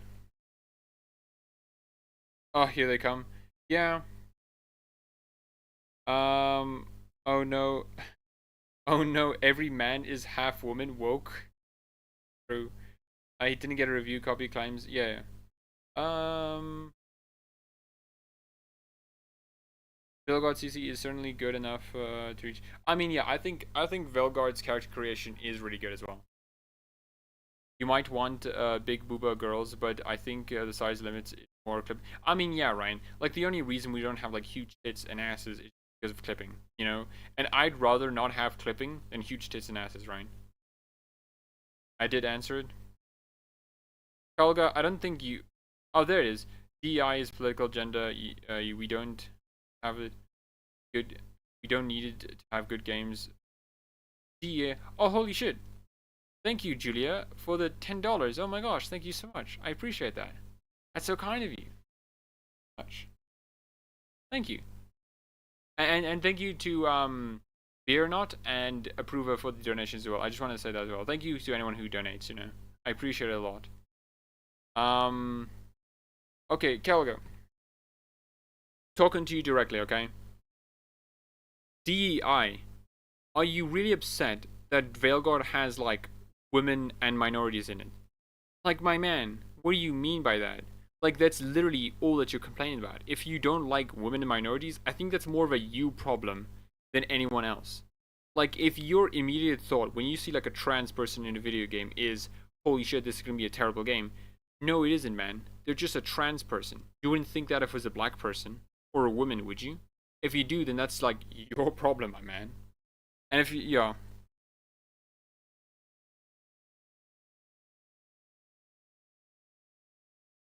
From what I can tell, only content creators got codes. Were on the council. I don't think Dantiox or Moldstrom were on the council though. And they got and Skillup. I don't think Skillup's on the council either. Clasiria, Jane. I love when people say the game pushes woke on us. Yeah, the green was good except for the menu. Dark. I've said it before. I mean, oh, okay. I mean that's interesting. Bio missed. I said this before, but the first Dragon Age game, where we could customize our bodies, so we're going to. Yeah, I mean, right. Like we were never able to customize our characters' bodies before, and now we're able to. There's obviously going to be limitations to that, you know. And even in like games like Dragon's Dogma, right? Like your player character is not as important as Bioware's player character because Dragon's Dogma's player character I think doesn't speak. Like Dragon's Dogma 1 doesn't have a voice protagonist. Now that Dragon's Dogma 2, it's less important, you know. So them looking silly, serious, or you know, good looking is not as an important factor because they don't talk in dialogue. I'm a paid sub to Wolf's Heart Sermon, but Mushroom got a code. He wouldn't have gotten one if Bioware was afraid of criticism. What? Oh, I get what you mean. Yeah, I get what you mean, Nick. Yeah, yeah. More streamer wouldn't have gotten the code if Bioware was afraid of criticism. And I think I just think Wolfhard's mad because he didn't get it because he wanted to say Bioware bad, Bioware bad. Wolfstrom is at least, you know, more reasonable, or at least knows what he wants. I know Eddie got to 1 despite not being on the council. Yeah, another one. True. Oh, I do like Wolfhard's codes and not to trust reviews. Yeah.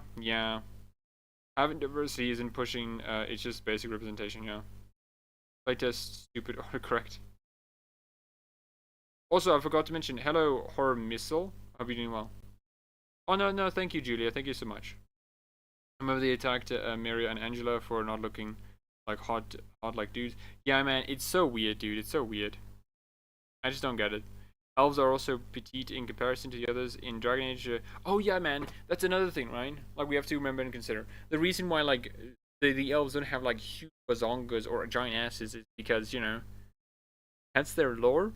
They're supposed to be skinny, you know? Like Ogren literally makes a joke about, like, how elven women don't have any meat on their bones. Like, sexism aside, you know, he's not wrong. That's just, like, part of their race's design. All the haters are mad that Dragon Age Veilguard is... I mean, okay, Billy Thompson, I agree, but I think they're just mad because it's a woke game. It is cool, though. Dantiox is also very critical. Yeah, man. Also, women and social minorities are everywhere in the real world. Do you not like faithful? Yeah, man, but that's the thing, JLX. They just don't give a shit. They don't care if it's real. They care about what they think is real. You know, in their minds. Wait for the boycott of the people who got the review codes. Yeah, man. Be wild. What's so odd about having a person? Oh, yeah, man, it's so weird. I agree with you, Pruva. It's so weird. Suddenly an anti-DEI buddy disappears. Yeah, I don't... Not here. Oh, that's wild. I didn't ban him. I didn't ban him or anything. Okay. Okay, cool then.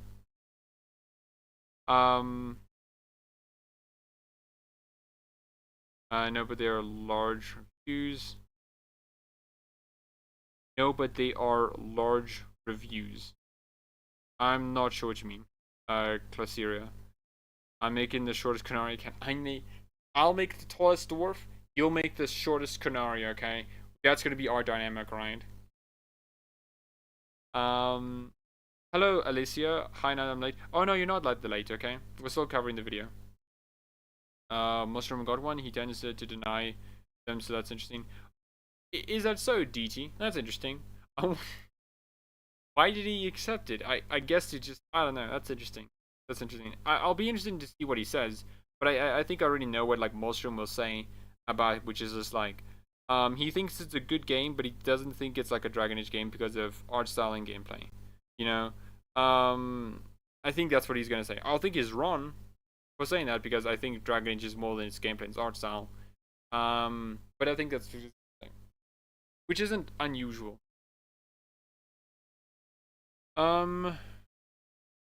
I love Origins, but I'm a DA fan, not just an Origins fan. No, I agree. Yeah, it is weird to frame it is weird to frame being a fan of Origins means you can't be a fan of everything else, and if you're a Dragon Age fan, you have to therefore also be an Origins fan, right? The only way you can be a fan of Dragon Age is be a fan of Origins and not be a fan of the other ones. It's weird. Ah, yes, I was asleep. I mean, that's cool, you know? I mean, if you need to sleep, you need to sleep, you know? If elves are skinny, why is so Ashley so dummy thick? That's because he was an elf from before the times, okay? The veil, you know? The elves need the veil because it's like nutrition for them, okay? All the elves are malnutritious, okay?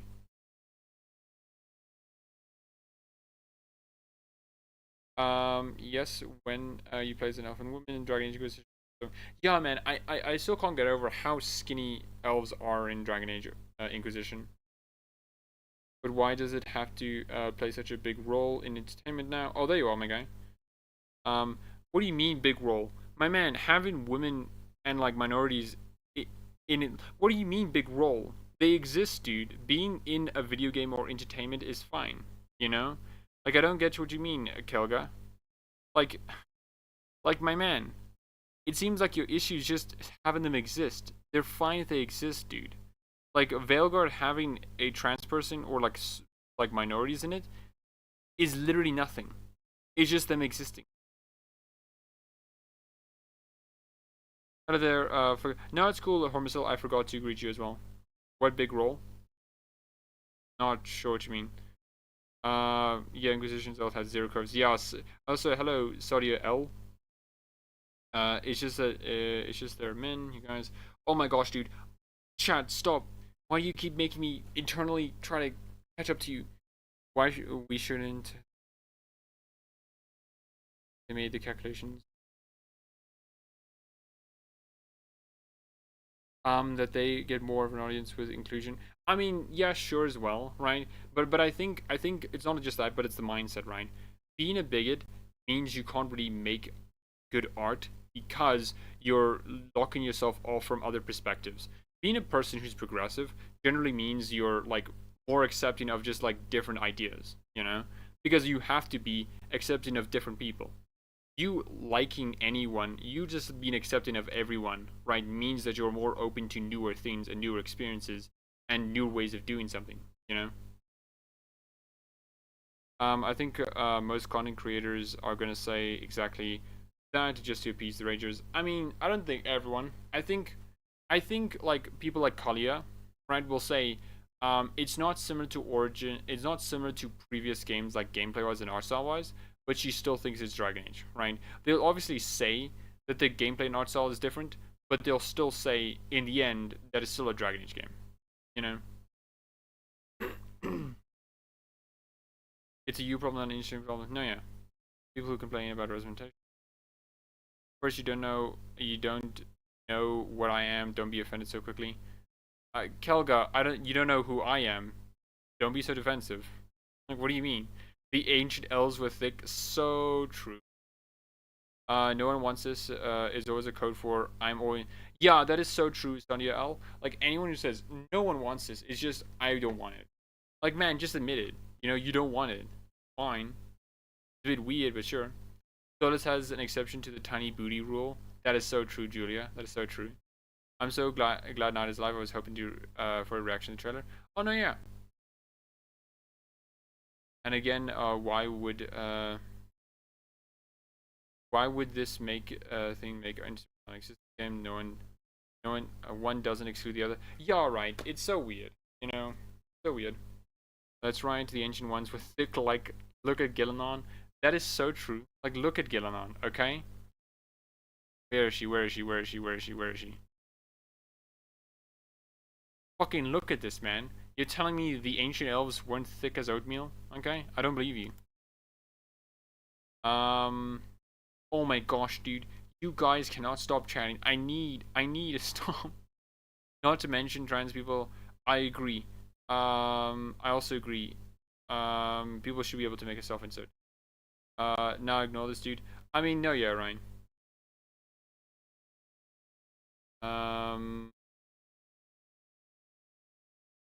Yeah, I mean, yeah, Ryan. Called you a punk, okay. Addicting of baby. That's soul. Hello, Snake Hiss. I hope you're doing well. I think you were trying to spark some form of outrage. Oh yeah, okay. Also, Kelga, Rain, there is limits to my patience. You know, there is limits to my patience. Okay, if you're not gonna try to understand like what I mean and like how the fact that you saying that, oh yeah, did you know that like, you know, this like woke garbage isn't what everyone wants, and the woke garbage is DEI. Like, you're not defining anything. Okay, you're not having a conversation. Okay, if you just want to say like you don't like the fact that like minorities and trans people are there, whatever, man, say that, admit it, and move on. Okay, if you want to have this internal conversation, then like you're gonna there is limits to my patience.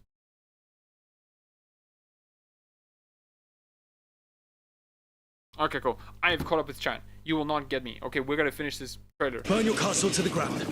Get down! Oh man, dude. Oh. Oh. Oh. Oh. And also someone earlier, I think Nora Hicks mentioned that they believe this is more like lyrium. I think this is just fire. Ooh. Ooh, and look at this. What is this, dude? This like skinny, oh my gosh, dude. This looks creepy, man. I absolutely love this, dude.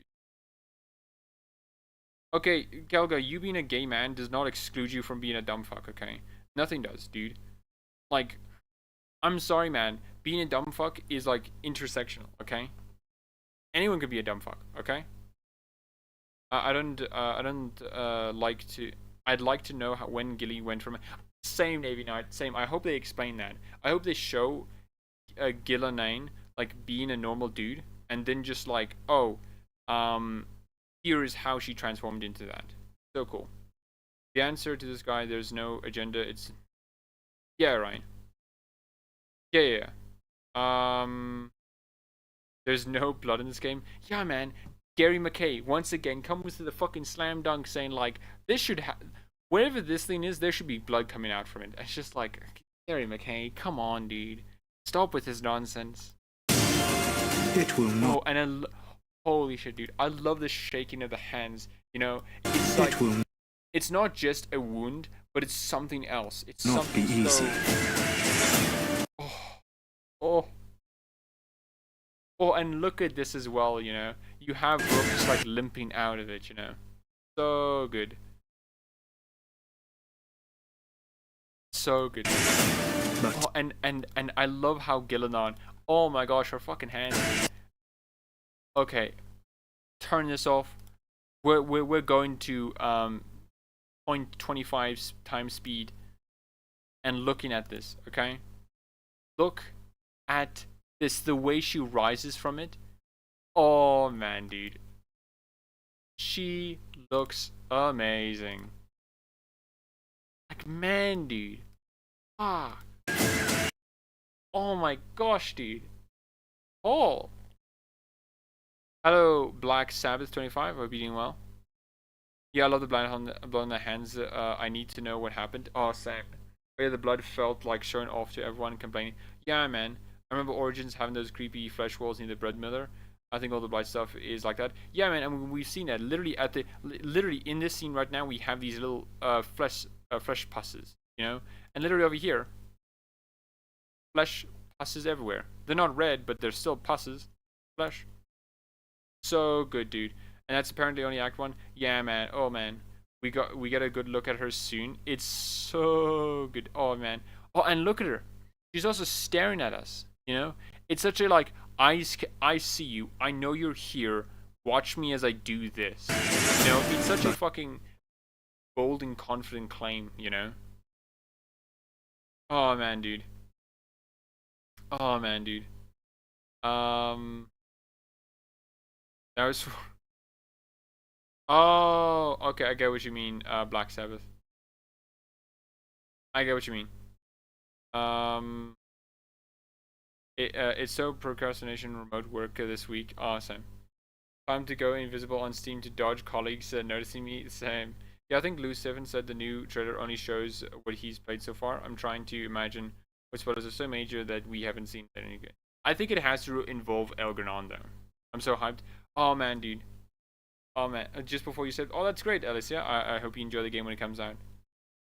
Trust me, I'm doing my best not to spoil. Okay, thank you, Approver. You know, you're a saint among men. You know.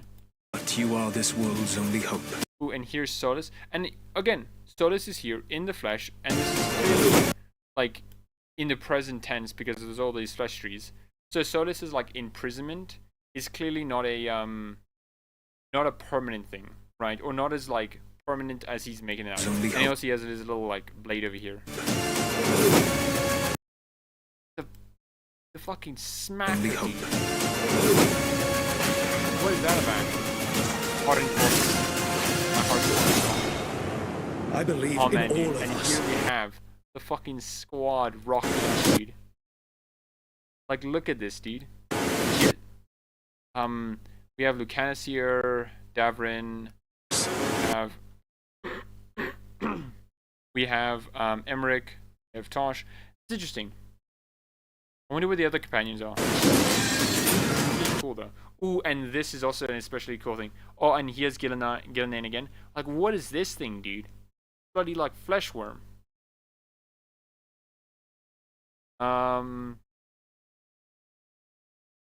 Oh, that is so cool, Haikyuu Warrior. I'm deeply jealous. Okay, I would love the collector's edition.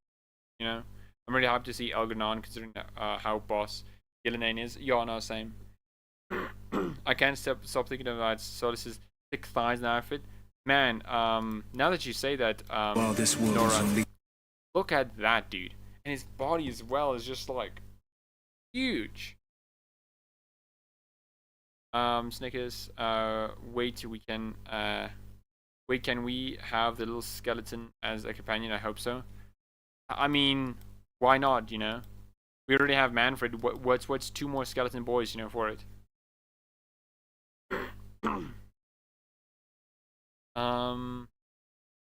Oh, hello, Vigil. I hope you're doing well. It's Dune now. Oh, really? Is this like Dune? I agree. We catch up and chat. No question, I will knight. Your positivity is infectious, and I'm here for it. Also, the Avengers Endgame scene. Oh no, same dude. I agree as well. And thank you, Elisa. I try my best, you know. I want the reviews now. Oh man, bloody heck. Manifest it, Bart, okay? Give me the reviews. There's so much. Yo, it's like a Threshima. Fucking. Not again, BioWare. Using Dragon Age to facilitate Mass Effect. Fucking shit. At least we know the Threshimals are gonna look good. Double Blight, but archdemons are ancient elves and not dragons. How fun, how fun. Threshima is similar, yeah. The yes, knowledge so much, I started to understand self-advances now. Queen. But you are this world's only.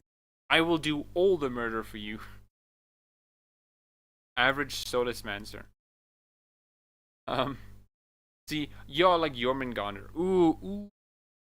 Maybe that's a good that's a good spot, L. Like an inspiration for this was Jormungandr, you know? But fleshier. Also, what is this thing eating? I don't know. Oh man, dude, look at holy shit, dude. Like, look at this, man. Oh man, dude, I really hope we'll get to see the behind her mask, you know, because that would be so good, you know, and especially her arms are so elongated, you know, her hands, her fingers, everything. It's just so creepy, and I love the outfit as well, the black and gold as well. Ooh, ooh. That's so good, dude. And especially how ragged it is, you know? Compare that to like Elgranon, who just looks like a dude in a fancy outfit, you know, and not a bad outfit. But like you can clearly tell the difference that Gillenane is a lot more chaotic than Elgranon. Like she is not as composed, right? She's composed, but in a very different way. Elgranon is composed in a is composed in a very All of us. more composed. Oh man, dude. Fucking queen. Man, dude, that was amazing. Oh. Oh. And that's the trailer. It is so good looking. Average Solarmancer. My husband. So true. Catching up on chat now quickly. Walmart had Max in the US. GameStop has Rook Edition. Well, that's cool, Haikyuu Warrior. The Rook looks like a famous comedian. He kind of does. He kind of does. Also, Giant Skeleton Boy is a human reaper. Oh my gosh, Mass Effect yet again coming back in Dragon Age. So this is or actually just Templar fans that sided with Loghain from DA1. Loghain mock maxers versus Solus yassifies girls, yes. Solus hiss. I mean, Snake hiss. I'm not sure about that brain rot. Okay, I'm not sure about that brain. Hello, Alfonso Villan. Hope you're doing well.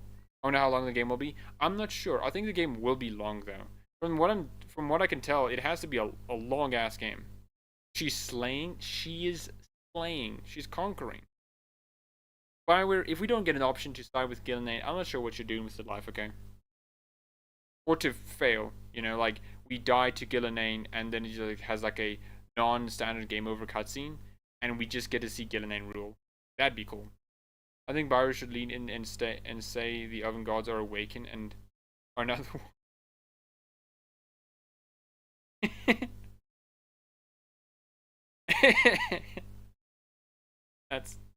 That's really good. Solus got that eyeliner on game.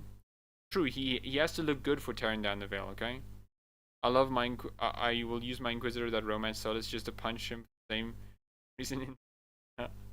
Battle the woke in gods, yeah. Solus is the elusive man at the end of the game. Damn you, mess. Ain't that true, you know? It'd be so funny if this entire time, okay, all the things we've seen, you know, all the stuff we've seen, and it's just a Mass Effect game, okay? All of us who've bought Veilguard so far, we just get Mass Effect. And that's why everyone's so excited, because it's just Mass Effect. Maybe that's why Wolfart's so upset, okay? Because he's upset because it's actually just Mass Effect. You know? I heard it's like 40 to 100 hours. That seems like standard. That makes sense. I'm curious the sea creatures will be Leviathan. Oh, same true. Same. It's sheer DA brain rot, Snickers. Oh man. Please don't give me a Mass Effect ending. That's true. Yeah, I hope it isn't just like a Mass Effect ending where we get no epilogue slides or whatever. You know, that would suck. One of them puts review tomorrow's for sure. Yeah. What if they did? That's fine.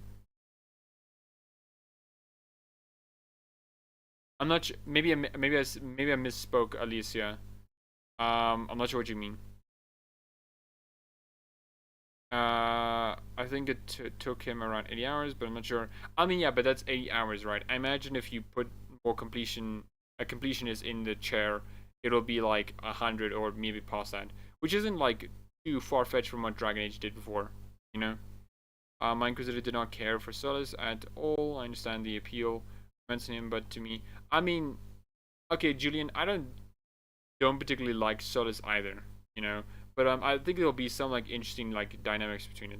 Giving us Mass Effect wouldn't be that worst thing. I mean, yeah, but us Dragon Age fans need the fucking game, okay? We waited for 10 long years, okay? Mass Effect already had a time, okay? We need our time, okay? I wish the Mass Effect indoctrination theory was canon. I mean, yeah, Ryan. I think it would be an interesting idea. Though I think the real issue with Mass Effect's like ending is the fact that it isn't like what is it? It doesn't have epilogue slides, and it isn't just the destroy ending. Why is brain rot a popular term for game? Oh no, Alicia, brain rot just refers to someone who's been on the internet for too long. Someone saying like yassified is a term that's exclusively used on the internet. So it's not this game like Veilguard. It's more of like an internet term. Cores of Hormak from Gillenon. That is so true, Connor. So true. There's a skeleton of the Loch Ness monster in Inquisition. Oh yeah. Oh, that would be so cool to see like a corrupted version of that, you know. An ending where you can choose to side with either Elgranon, Gillenane. That would be so cool, El. That would be so cool. That would be so cool. There's a theory since DAO moons look like a dead planet, Mass Effect 1. I mean, no, yeah, I mean, that's a cool, like, Easter egg, but I don't think there's, like, any real connection to that approval. It'd be nice to have an ending a little broader than the first. We got so much history from the prior games. These more in one ending. Yeah, I mean, that would be nice, you know? Or at least, like, let the characters, or let us have more non-standard game over endings. Right, like, if we lose to Elgranon or Gillenane, right? We get like an ending slide and we see what happens, you know. Oh, okay, thanks, Dan. Oh, okay. Indoctrination theory is crazy. You could go back and just redo the third game basically. I mean, that would be cool, you know. But I think again the biggest problem with Mass Effect's ending is the fact that it's not just destroy isn't the only ending, and we have no epilogue slides, you know. Yeah, technically Mass Effect fans got Andromeda. This 10 years wait. Feels like an eternity. Yeah, man. No, I meant like being a similar game like Mass Effect. Oh, okay. I mean, no, I don't think if Dragon Age Veilguard is similar to Mass Effect, it's bad. It's fine, you know. It does suck that it's not like consistent from what came before, but it's fine. In Dragon Age 2, in the cutscenes between traveling from Ferelden to Kirkwall, ship disappears and a Kraken is shown. I always thought few monsters storms, but now I wonder what really happened. I mean, I think it still exists, right? I just think that, like, it's not there anymore, or it's still there. Elgranon teabags your corpse to the bad ending. What a guy, dude. What a man. Personally, I want this game to have a satisfying ending, no cliff. I mean, and I agree with you, Approver. I do hope, like, Veilguard wraps itself up, you know? Like there are still many plot threads we can pull for later Dragon Age games. You're reminding me on how limited Inquisition's choices were. To be honest, you could be mean, but you couldn't be evil. I mean, I get that, Sandy L, but like, being evil, I don't think was that like useful. You know, like, how do I say? Like, it was cool being evil in Origins, but there was up to a point, you know. It's not really like nice to just like have the evil option, and it doesn't really like feel meaningful in a way, you know. It doesn't feel like there's a reason beyond just being like, hey, I want to be an evil cunt, you know. Like, I mean, sure, that's fine, but like there should be more reasons to be evil, and a lot more like interesting, like, how do I say, like, it should be like a thematic choice or make sense as a character to make those evil choices. Instead of, because a lot of the evil choices you can make just feel like the player wants to make it and not really the character wants to make it, you know? Kind of terrified how powerful Elgranon is. Yeah. I mean, yeah, I agree. Like, we've seen nothing of Elgranon, and Elgranon is definitely framed as the, like, final antagonist or, like, near final antagonist, you know? As for the mysteries, oh yeah, the scaled ones, that's so true. Like, I would be, and the forbidden ones, there's so much we can still pull over, you know? I think Jackdaw's crackpot theory is that Mythal is the big baddie that will come after Veilguard. That would be an interesting theory. I wouldn't mind it, though it does require some setup because I don't. It is definitely a crackpot theory. I'll say that, you know. I don't think it's been like too heavily hinted at. I've noticed that Gilly seems to be two torsos. She doesn't have just one long body. That is true. That is very true, actually. She does have like two torsos. Oh, that's another reason why she looks very creepy, okay? Because she looks like she's two people in one body. Oh man, dude. Oh man, dude. The implications. Implications. Yeah, it definitely makes sense. The Inquisitor can't like set fire to their own skyhold. I want to know. I mean, okay, yeah. But the thing is, like, I want the reason why Rook tears down the veil is because Rook is convinced by Solus. Okay, that Rook is like understands Solus's arguments and then therefore goes with that logic. You know, I want the reason why you make a choice be based in a character reasoning or a thematic reason.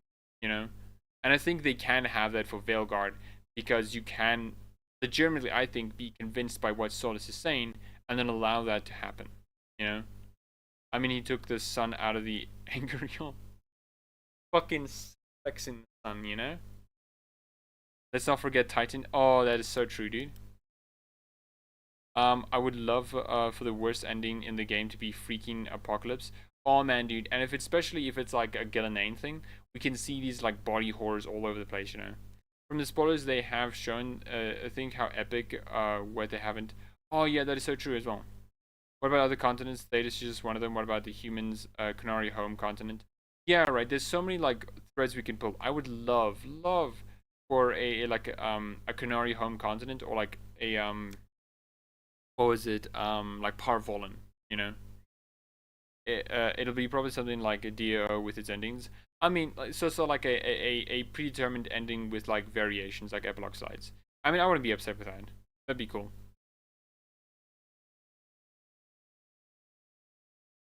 You were supposed to guard the veil, not tear it down. Yeah, man, like Varyg's just like, what the fuck, man? I got you so you could, you know, keep the veil up, not destroy it, you know? It's like, I mean, have you seen Solus? He's pretty convincing.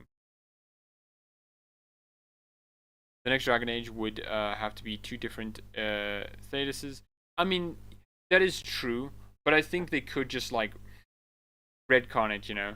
I stand by my position that I do think that like choices are a cool thing to do, but I think there's a limit to how many times you can carry them over from game to game, you know? You can only do it so many times until the game stops becoming about telling a story and starts becoming about exploring choices, which is fine, but that should be like the last game of a franchise, you know? Not like the next one, you know? For flashbacks to ancient elven times, one will state the veil, one with no veil, no way. No, I missed the reaction. Oh, no, it's cool, lovely Ray. I mean, like, it's an amazing one. The no veil. The no veil state can be non-transferable like mastering. I mean, that is true, Bart. That would be true as well. But the thing is, like, I think there would still be a Thetis or a world that you can still like have story set in, you know. But that makes me wonder if Rook can have a bad relationship with the Inquisitor. Like, I mean, I think that's the implication, right? That if you can talk to the Inquisitor, you can like interact with them and have like a relationship with them. That can also turn into negative one. So you can say like, hey man, you fucked Solus. What are you, a fucking moron? You know? Becomes about paying off and not telling the story. Yeah, I mean, yeah, Julian, that's a better way to describe it. It becomes pain. It becomes more about paying off the choices rather than telling the story, and that's fine. But again, that has to be the end of the game. You know, at the end of this franchise. It's barely a story and mainly cameos. Yeah. Have anyone seen the stream charting? Oh yeah, we have seen that, lovely Ray. We went through that at the start of stream, and man, Veilguard is looking pretty good. Pretty good. Yeah, we've seen it, and yeah. Oh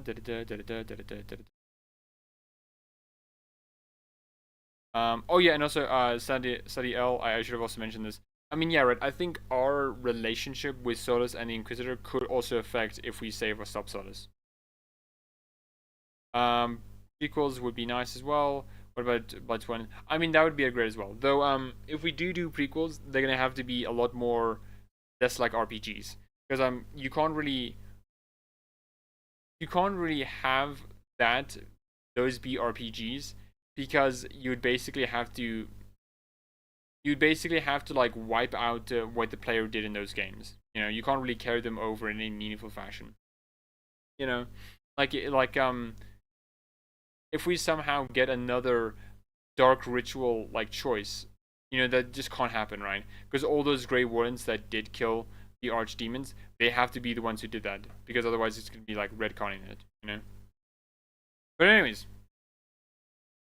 that has been the video. My thoughts on it is that this is like one of the best trailers that Dragon Age has shown. Like, I'm not sure if it's the best Dragon Age trailer ever, but I do definitely think it's the best like trailer that we've seen of Veilguard.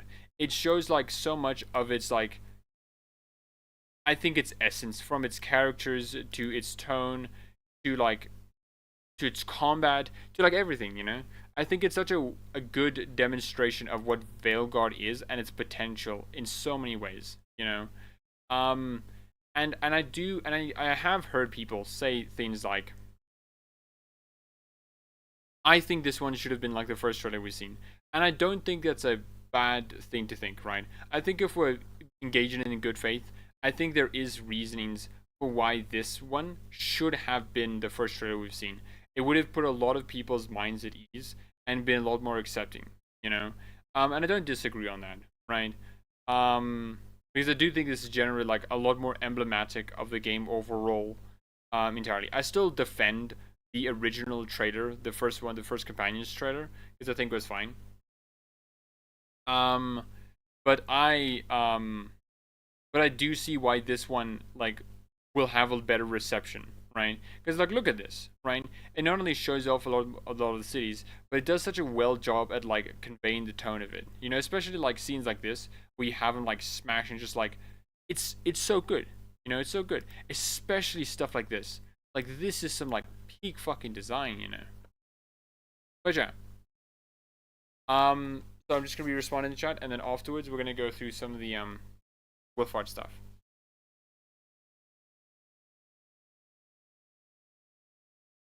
Hormicel, by the way, does the ad thing work? I can't seem to have to find an easy option to reply to people specifically. So Hormicel, if you're on PC, right, it autofills, right? So I can do stuff like at Hormicel, right, and it'll auto-complete it for me. And then I can just like type it and go from there, right? But if you're on mobile, you'll have to type it out just specifically. And this also includes spaces, right? So if you want to like do Bart's name, you're gonna have to type his entire name, but also the space as well. I think the first bite is a good way to start with how little nothing about it we don't know. Here, I mean, that is true, Approva. That is true. Though I do think there's like some issues with doing a prequel in an RPG story, okay? You can certainly do it, but you're gonna have to be like, oh, okay. It's not gonna be much of an RPG, which is fine by me. Rook and Inquisitor fight, that would be the first in D. Yeah, I mean, that would be really cool, you know?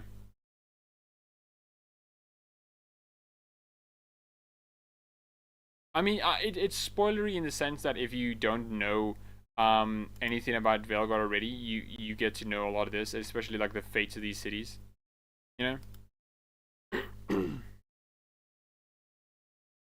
know. Rook and Inquisitor fight. Imagine a Rook versus Inquisitor trailer. Like, I mean, yeah, right, that would be cool as well. But like, Spartan Lock and the Spartan Lock versus Master Chief fight was okay, but it should have been better. The moment the CC came out, the people would have still been upset. Not to mention those don't like this stuff. That's true, Lovely Rain. That's true. It feels so unreal the game is coming out Thursday. It really does, you know. It's just like we waited so long, and now it's just like coming like literally next week. Yeah, I like the first trailer too, but for me personally, the companions are really important. I mean, that as well. I defended the trailer on those grounds, that it is a good game because I mean, it is a good trailer because it focuses on the characters, you know? Okay, thank you so much. Now I know for sure it works the same on the phone. We'll try it on PC sometime. Yeah. Man, 4 days? 4 days. Does anyone else have an Inquisitor ready? I have an Inquisitor ready. It's gonna be like a mage female Canary romancing Josephine. Though I'm not so settled in the design. My character creator designs are literally me just like looking at the noses, the eyes, the ears, all that, the face stuff, and me like, it's good enough. And then just changing the horns. And like tattoos, if they have tattoos. Need to remember turning the bell or not get interrupted by Halloween kids. Yeah, man, you just shouted the fucking kids saying, shut the fuck up, I'm playing Veilguard, dumbass.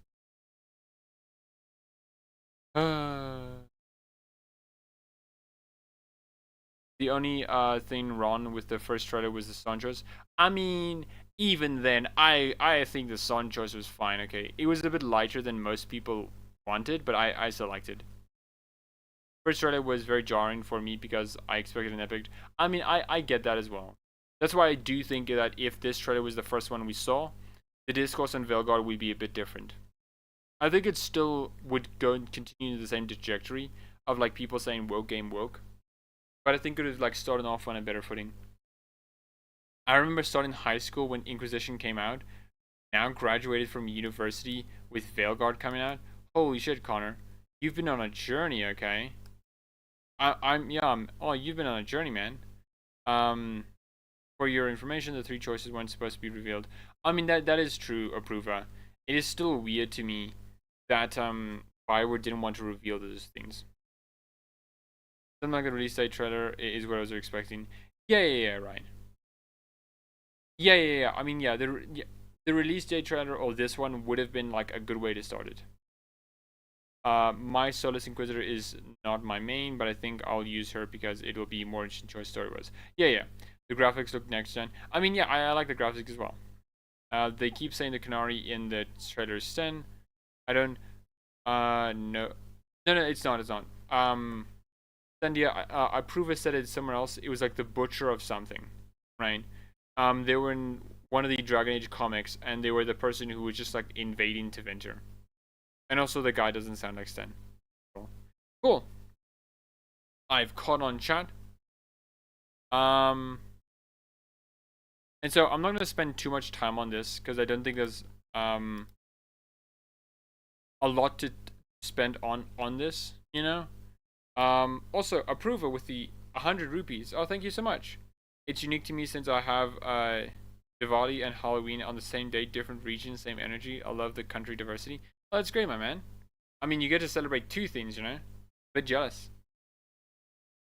But yeah, so now, radical tone shift. We've had our fun. We've had our fun playing with looking at Veilguard and gawking and liking it a lot. But now let's talk about this. So Wolfhard is a content creator. He makes videos. He made videos on Veilguard, but he didn't get a code, right? Because you know, for a lot of content creators, they will get codes that'll allow them to play the games early, to be able to make a video or review early, so that they'll be able to get the opinion right out there. It helps for like marketing. It also helps to have people decide on whether or not they should get a game, right? And so, for a lot of people, it's fairly important to do this, right? But the way Wolfhard is responding to not getting code is very interesting. The 3 creators, myself included, were a bit more critical than others with our hands-on time with Dragon Age the Veilguard. Not a single one of us will be getting review code with the time to actually give opinions before release. Just thought I would throw that out there. Please keep this in mind, folks. This does not mean that my more critical opinions is better or more truthful than those who have been more positive. I'm just simply pointing out how marketing works. This doesn't mean the game will be bad, but it's something to consider. And then he says here, just FYI, and then again, perspective, this is a whole day later. Just FYI, I'm not interested in the culture war going on around this game. Not what my channel focuses on. When I say something good about Dav, people throw me on that side. And when I say something negative, I'll be given a sword by the other side. Y'all are crazy. Now, there's a lot of interesting things about here. One of the things that I thought about when I saw this and I made a tweet about it, is simply that, yeah, it sucks, my guy. It sucks you didn't get a code. Where is it? Yeah, like it sucks you weren't given a code, my man. But but it just feels like the video you made, like, yeah, the video he made on Veilguard, right, when he was flown out to when he was flown out to when he was flown out by BioWare and EA to do it, his opinions were so fucking weird, dude. Like it wasn't just that he was critical about it. It was that he was critical in a dumb way. I said right here, it says like the take that he says that the game only looks good because of the lighting. It's so odd because like lighting has always been thought of as a good way to preserve your graphical fidelity and make it look good, but also be able to focus on other areas in the game. And that's what Veilguard has been doing. You know, we can definitely see, and these are in-game cinematics. Let me find it. This is like in-game gameplay, right? And one of the reasons this looks good is because of the lighting. The lighting matters so much because good lighting just makes a game look amazing. Let me quickly see if I can find this. Here, one lighting.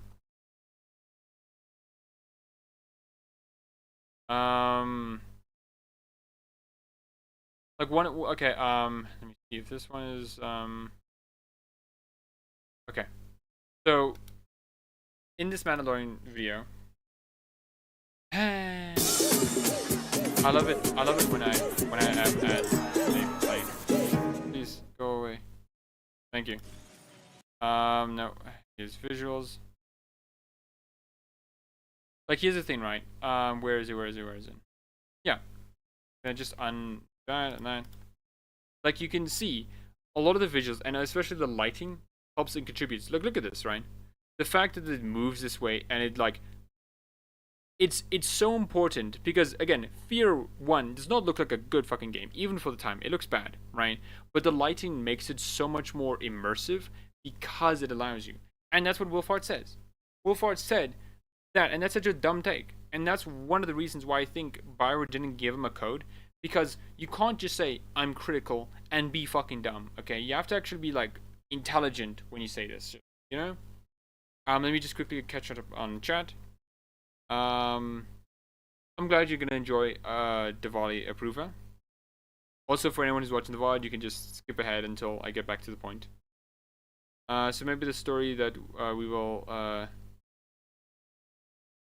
yeah, I agree with that. Chronicles no, something like a spin-off. Neo 9 was way more harsh, hardly said anything positive and got a code. Also, Molstrom didn't go to the event and get a code. Did Neon 9 get that? Okay, that's interesting. Yeah, Neon 9 was way more harsh, and I think way more fucking dumb, you know? My cousins are here, so it's jolly. That's great.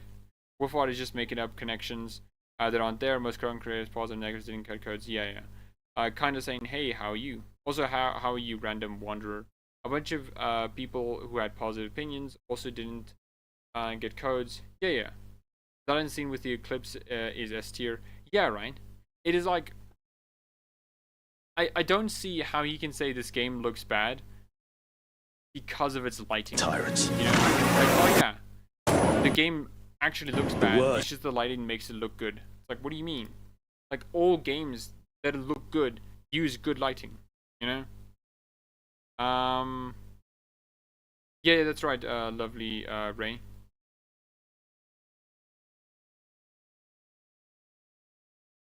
No, Sandia L. Like, a lot of people got codes. Dantiox got a code. Like, Monstrum got a code. And they're not part of the council at all. Plenty of other creators, content creators, got codes trying to use this. Yeah, man, it's weird, and I'll talk about that in a moment. Okay, yeah, Julian, you're right. Him being critical was him saying that Veilguard looks like a Pixar movie, and he doesn't like the combat because it's not Origins. Like, that's not critical. That's just you being a bit dumb, you know? I think Wolf knows his post will be used by grifters. He wants some attention. I mean, it feels like it, you know? Dude doesn't want to accept that it's a skill issue. Not everybody is good at critiquing and reviewing games. That's fine. He needs to realize that he doesn't. Yeah, Ryan. You know? Exactly. It's almost like being a critical and being an asshole are two different things. Gideon Kalia were critical and too, despite and then where was it? Because he replied to a Kalia Elizabeth like post where the basic thing was where she said something like to the effect of, oh no, it's, I mean, like, a lot of people both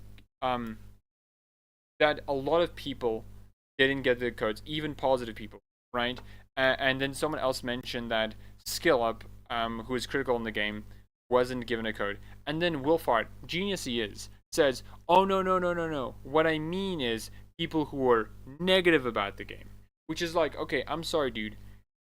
If you just want to say bad game bad over and over again, like, without, like, what he wants to do is to say, as I said, like, bad game bad, but before, like, the game comes out. So he can start the conversation off with people coming in with the mindset of, the game is bad, and I'm coming in with that mindset. And that's just, like, fucking pathetic, dude. Like, my man, if you just want that, then, like, I don't know, dude. That's not being critical. That's just being, like, hateful, you know? Yeah, I'm disappointed Wilfard posted what he did. I'm fine with valid criticism, but he's giving ammunition to grifters. Yeah. It's the way he worded it. You can smell the salt a mile away. If he didn't want to start something, he wouldn't have said anything. I didn't get a code. Half of his 20-minute video talked about the art style, and then the 1/10 of the video was actual. Yeah, Ryan. It's like, it's so wild, dude. He very so clearly outed himself as a person who just didn't like Dragon Age Veilguard for, like, dumb reasons, and, like, you can't be surprised that he can't get a code, you know? Yeah, it looks like he watched the Asmongold video. Yeah, that's him. Yeah. Also the fact that he left a salty comment under one of Spell and Shield's videos. Yeah, and we'll get to that in a moment. The preview players complaining about no review codes are ridiculous, that they should be grateful that they got invited to play. They have to wait a month. We had to wait for 10 years. Like, literally, right? BioWare had limited codes to give out. Not everyone. Yeah, Ryan. I know the games the Wolfhard plays. I'm surprised that he went to the event. I mean, yeah, right. The only reason Wolfhard, like, went to Dragon Age is because I assume he thinks, because he likes Dragon Age, right?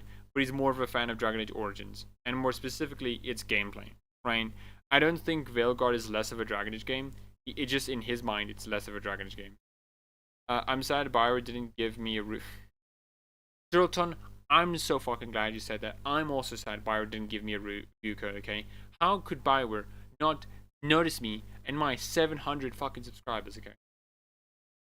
Moving the goalposts to typical grifter nonsense. Yeah. People forget the difference between find this again. Yeah, people forget the difference between opinion and critique. I hate this game is an opinion. I think they could have improved this by doing, yeah, same as well, right? But also like given a reason for it. You know, if someone dislikes Veilguard, for example, for its art style, give a reason. You know, saying it's cartoony is not a reason. It's a dumb reason because it doesn't look cartoony, right? You can say, oh, I just like the art style because it's different from prior games. That's a reason. That's a reason I can agree with, you know? But no, they don't want to do that. Most people with valid criticisms about the game are just spouting opinion, which is fine, but let's be honest about it. I mean, yeah, Ryan. Like, if someone just wants to say, like, my opinion is I don't like it, that's fine, dude. But don't expect to get a code from it, you know? I don't even know if it's BioWare who gives codes or EA. I mean, regardless of it, I don't really think it, like, matters, you know? Like, I imagine BioWare does want to avoid controversy. Like, I don't think BioWare is going to give, like, some random, like, anti-woke dude a code. But, like, they've given people who are negative about the game, like Skill Up, Dantiox, Molstrom, who are certainly not fans of that kind of game, right? But, again, oh boy, my brain's going. Who are certainly not fans of those types of games, but were still given codes. BioWare is not against people who are negative about Veilguard getting reviews. or getting reviews in early. They're just opposed to people who make no goddamn sense, you know? I think the connection to Larian Baldur's Gate 3, I mean, I think so too. I think so too, Bermuda. Like, he was literally invited by Larian to go play it, and he met the team. He fucking met Sven Venecki. Legitimately. I think one of the most coolest, like, developers out there. He met him. You know, and that must have definitely gone to his head. Cool, that makes sense. Yeah. Hashtag give knight 1029 a review copy. Even though I already have the game, okay? Please give it to me. Please give it to me, you know? Please, buyer, please. And this is how it plays, and this is how it plays in its genre. Then this is what it did to build on what the RPG genre does. How the gameplay mechanics work. This is what makes it. Yeah. I mean, I agree. Chronicles Nora. Like, that is what you should probably do when you talk about like those kind of games, right? Like, this is what it is, right? You can't just like go in it within and say, guys, did you know that game bad? Like, okay. I mean, I guess that's fine, but yeah. Hello, Bar? Sorry for mispronouncing your name. It's kind of nitpicking though. I'm not sure what you mean. That's given Molstrom Gaming and Code, who is known for being honest about his opinions. Yeah, not only honest, but he doesn't like Bioware games. You know, he says I know he says he likes Dragon Age Origins, and he has, and I think he says he understands the appeal of Dragon Age 2 and Inquisition, but he's very clearly the kind of guy who doesn't like games that Bioware makes. He likes the more Baldur's Gate 3, more focus on combat, less so the story, and more on the mechanics of an RPG and role playing that, you know, which is fine and fair, you know. It just feels like to me Wolfhard's just mad because he doesn't get to say the game is bad, you know. It's actually EA who handle the review codes. Oh, do they? That's cool. But like, regardless if it's Bioware or EA, right? It still doesn't like make his point any more right. Can you link the tweet in chat so I can drop a like? I mean, sure, I guess. Also, I mean, I don't think I have to say this. Don't harass Wolf. Like, don't do that. Hope that's obvious. Honestly, seeing people responding like this and not getting the code just proves that Bioware made the right choice. I mean, exactly, Ryan. If this is how you're reacting to it, then like Bioware made the right choice, you know, or EA made the right choice.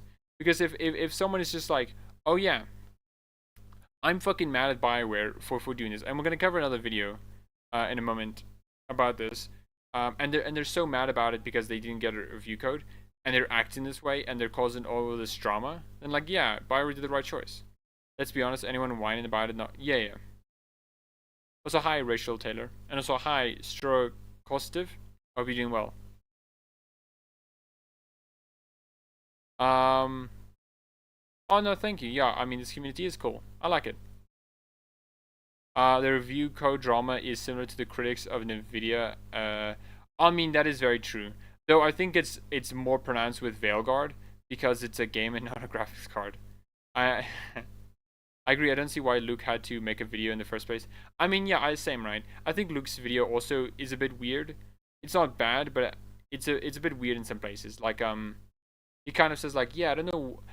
Like, I think Luke is being a bit more charitable than he has to be. He's going like, yeah, I mean, if Bioware gives the critics who dislike the game a chance to review it, they'll see that it's actually a good game. I think Luke has given a lot more people who are negative more charitability than they deserve. Because the people who want to be negative about Veilguard, they're going to be negative regardless, you know? Oh no, that's cool, Nikolai. Hello, Strayo Junes. I just woke up. Hey, I hope you had a good sleep. I like Luke, but I like Luke too, but this whole thing is giving a secret need for grifter attention. Kind of, yeah. The wine in general has been drowned out by enthusiasm and people who... I mean, yeah, right, especially this close to the release. Of course it's going to drown it Luke got used to companies approaching him like Ubisoft. I mean, yeah, right. BioWare is a bit different in some respects, and EA in general. EA is a weird company when it comes to the publisher space. These haters are losers. Yeah, that's true, Jeremiah. That's very true. I was just about a Big Dan Gaming talking about red flags under Special's combat. Spell and Shield's recent video about denied review companies. What a surprise! What a surprise, eh? Spell and Shield is also such a weird dude. Luke was very pretty petty about not getting a code. He tried to act like he didn't care. I mean, yeah, I do feel like that is, it comes across like that. He was being a bit petty. Yeah. Luke asked in by his chat, and he just made a video because people. I mean, I don't disagree with that, Lovely Ray. I just do feel like it's weird the way he said it, you know, especially the way he was a bit more charitable with people. Like, oh yeah, man, it's okay, you know. BioWare should recognize that even the haters would like it, you know. Like a weird thing to say. And with that out of the way, we are going to go over through this. Now, we're first gonna go through, I think it was a comment by, not this one, I think this one. It was this one that Wolfhard commented on. This one, yeah. Just for your information, I'm no longer chosen. Make it that what you will. Like, fuck, man. What do you mean by I'm no longer a chosen, dude? Like, what is this, like, fucking self-aggrandizement, you know? Also, forgot, need to mention this. I'm sorry, dude. Saying, like, I'm not interested in culture war is so weird, dude. Because here's the thing, right? There are two sides of this culture war. People who think it's dumb that trans people exist, and people who think it's cool, okay? Who think it's fine. It's obvious when someone who thinks that trans people are cool will just say it. They'll say it. There's no issue with them saying it. They don't have to hide their beliefs, you know? Like, Kalia doesn't want to participate in the culture war stuff because mentally she doesn't want to it. But it's so easy to see what her side is on, right? But for Wolfhard, it's just, like, so weird that he just, like, dance around the issue, you know? With that out of the way, I want to talk about, like, and just go through this video a bit, because I feel like, this will at least, like, give a pulse on, like, what these people are thinking.